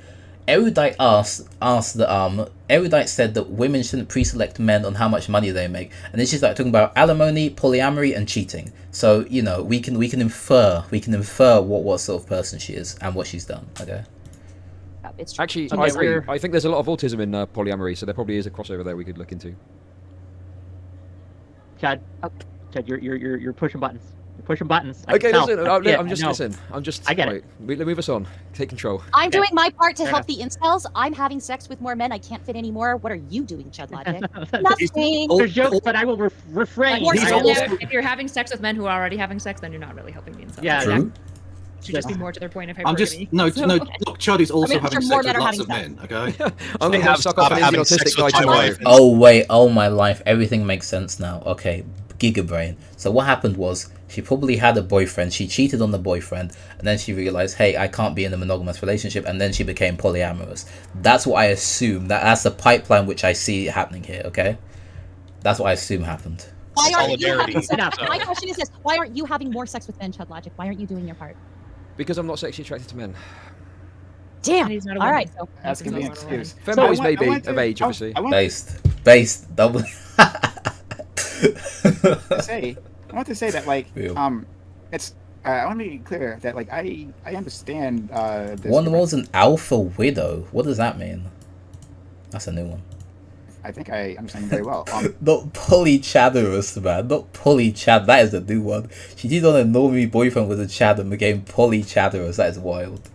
When I was younger, I had a lot of the same thoughts. I didn't think we should, like, institutionalize, like, vaginas or anything like that. But, like, I had no one thinks the same that, thoughts. But, like, it was before that, again, incels became like, that concept became a part of the zeitgeist in general. But, like, I had a lot. If you had talked to me and really dug into me, I had a lot of the same thoughts. So I feel a lot of compassion. Well, how did you get over it? Pussy. It solved it. Pussy. So you hit a good puke. Bro made the point. Bro said that he had incel-like thoughts, and then the thing which solved the incel-like thoughts was him having a sexual relationship. Bro, how are you against the argument? This is... I'm so confused. I don't think I'm confused. I think he's confused and he's confusing me. Because this is just cognitive dissonance at this point. No. He said the solution to his problem was having sex, right? That's what he said the solution to his problem was. And now he's saying that incels need therapy, but he just... I don't even know. Puberty, or like, did you engage with good like role models and people who gave you good advice, or No, like it's pussy.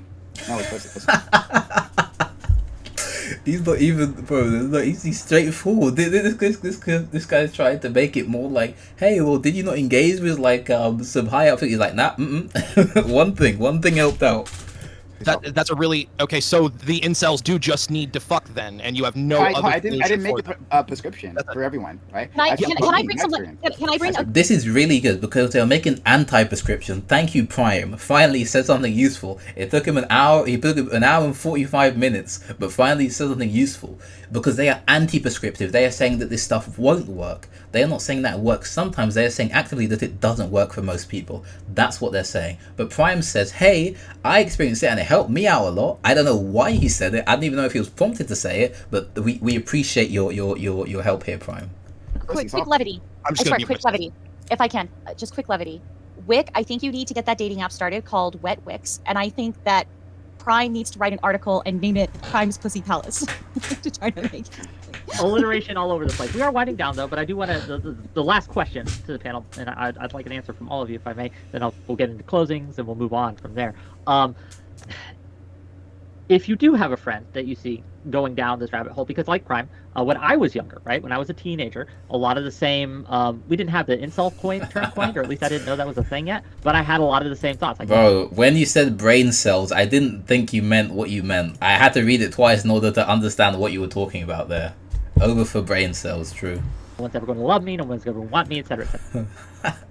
Brain cells in the ER. Okay, good one. Good double entendre there, very nice. Etc. Eventually I did get over that, and I figured, oh, well, people actually do like me, right? But for some people, they never get over that.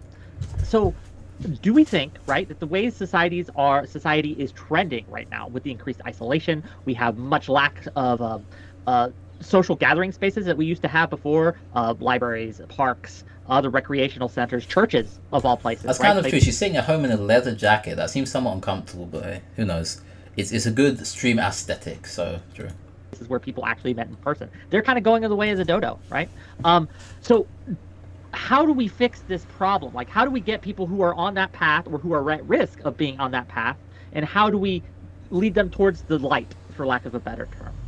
What should we do if we have a friend who is in that position? How should we guide them, I guess? I don't know if that's rambling. Incels don't have friends. You're not friends with them. Society has. I would tell an incel. I've told an incel Bro, this did before. she mean this unironically? Or I can't tell. I can't tell because it's kind of hard to tell with these people. Okay, she might genuinely believe that they don't have friends. Unironically, I don't know.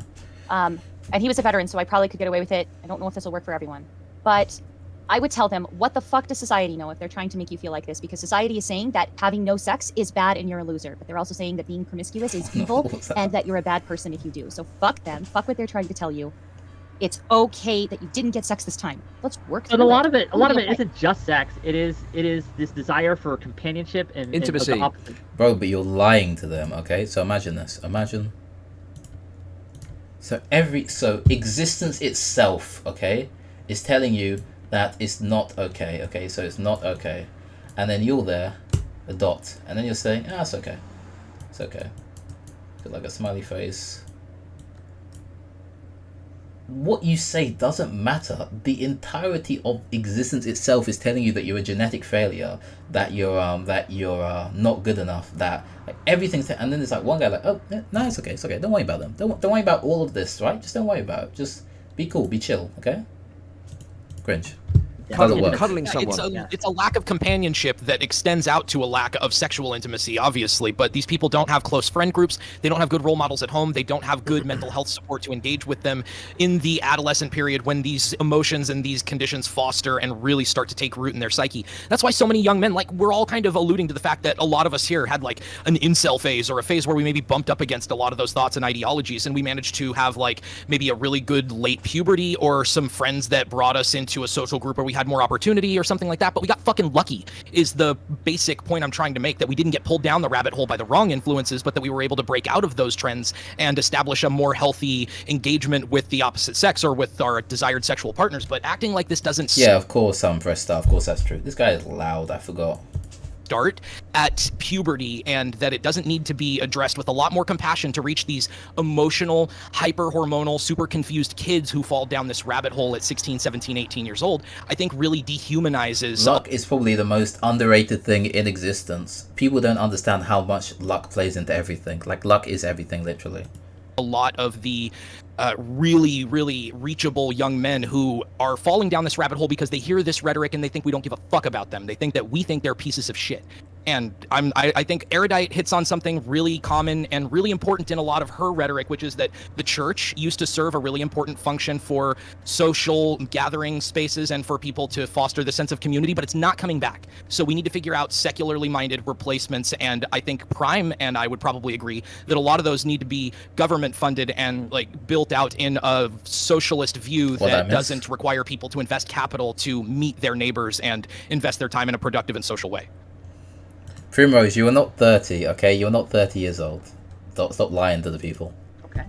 Any other thoughts before we... Yeah, I guess I would say, if you're somebody who, for example, watched Jordan Peterson cry about incels or cry in general, and you made fun of him, if you're somebody who laughed at Kyle Rittenhouse's panic attack, if you're somebody who regularly looks at men having emotional expressions or outbursts, and you laugh at it, you dismiss them, you're part of the problem and you don't have a leg to stand on. Look at yourself. We have construed a narrative for all of history that has lumped men into a group, when the reality is that most of history that was fucking us over was rich, old white dudes exclusively. But poor men were suffering just as much, and they're still fucking suffering, and our society is still trying to make them pay the price of some rich old white dudes, which are still, by the way, really successful and have a great life and are fucking all of the women.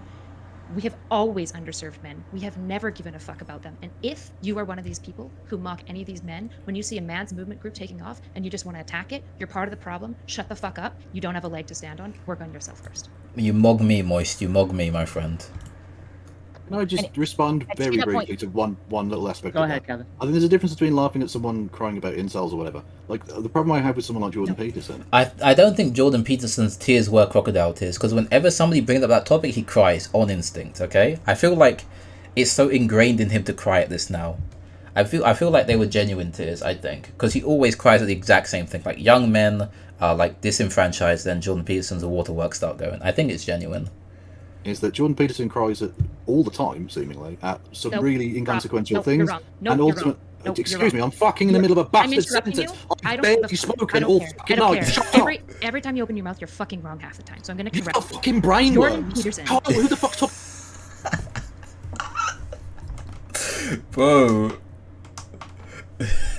This guy on Erudite, you should just let him finish his sentence, mate. Man, the British cells are going off.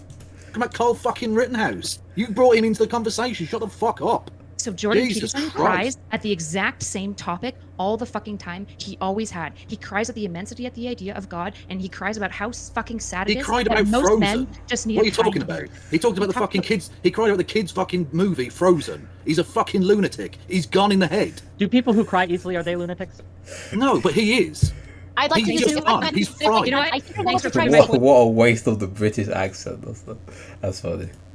Please, I think I know what you're trying to say. Kevin, never talk to incels. You are making the problem worse. I don't want to Literally talk to them. Never They're do cunts. it. I have no interest in talking Never to talk them. about the Okay, topic. all It's right. making my job worse. Every See, step. yeah, this guy is wild. Never get on one of these. This guy is gatekeeping me away.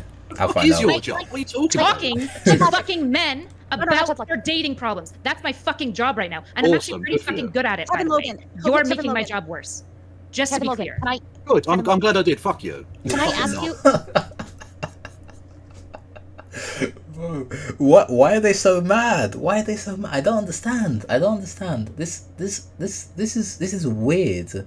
I understand that debates are normally like somewhat heated, but I don't know. This seems a bit much. What? No, Stabby, shut the fuck up. This is mine. I'm sorry. I appreciate you, Stabby, but this is mine. Are you glad that you're making the incel problem worse? Men who hate I'm not women, making the incel problem worse. You're or just a men freak. who You're the freak on the or internet. I don't give a fuck.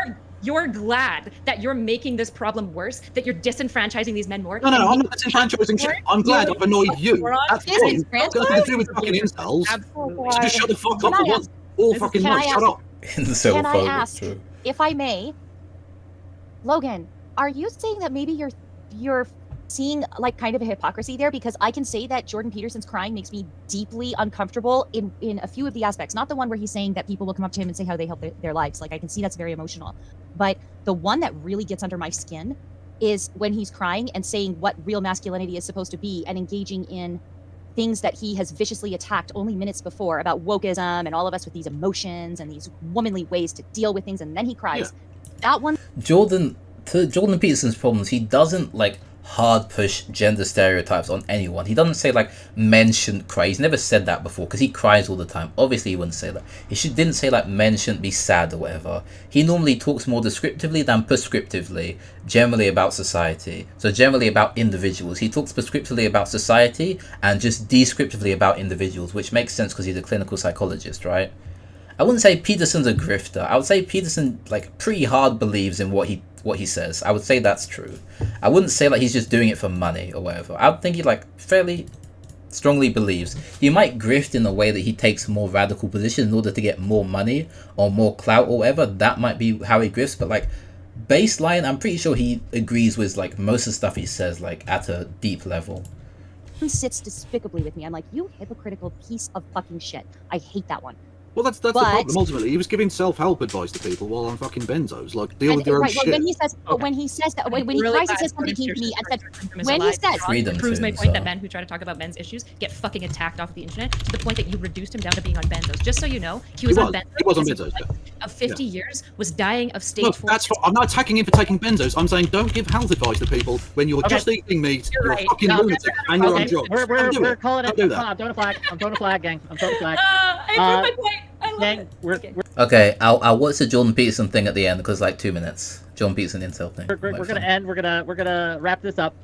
It's been a journey. Okay, it's been a special time. Thank you all for coming here.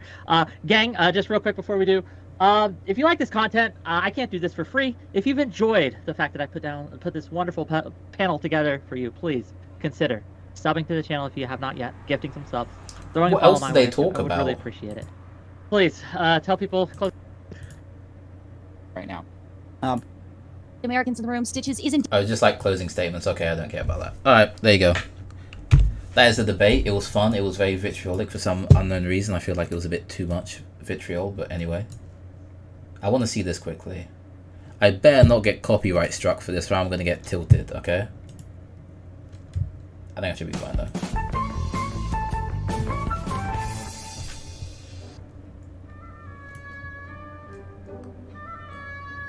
Don't clean your room. That's what women are for. One shower a month was enough for Soldier Nitskin, and it's enough for me. Sorry, bucko, but women only want chads with thick jawlines. According to psychology, women literally see men as ATMs who they can cheat on. Brother, what in the world am I watching? What in the world am I watching here, man? I don't know if I'm going to watch all of this, honestly. I think I'm just I'm not watching all of this. I'm not watching all of this, man. I'm not watching this. I'm not watching this video. I'm not watching this, okay? I appreciate the suggestion. Alright. That's the stream for today. Thank you lot for watching. I'm see you lot later. Have a good one.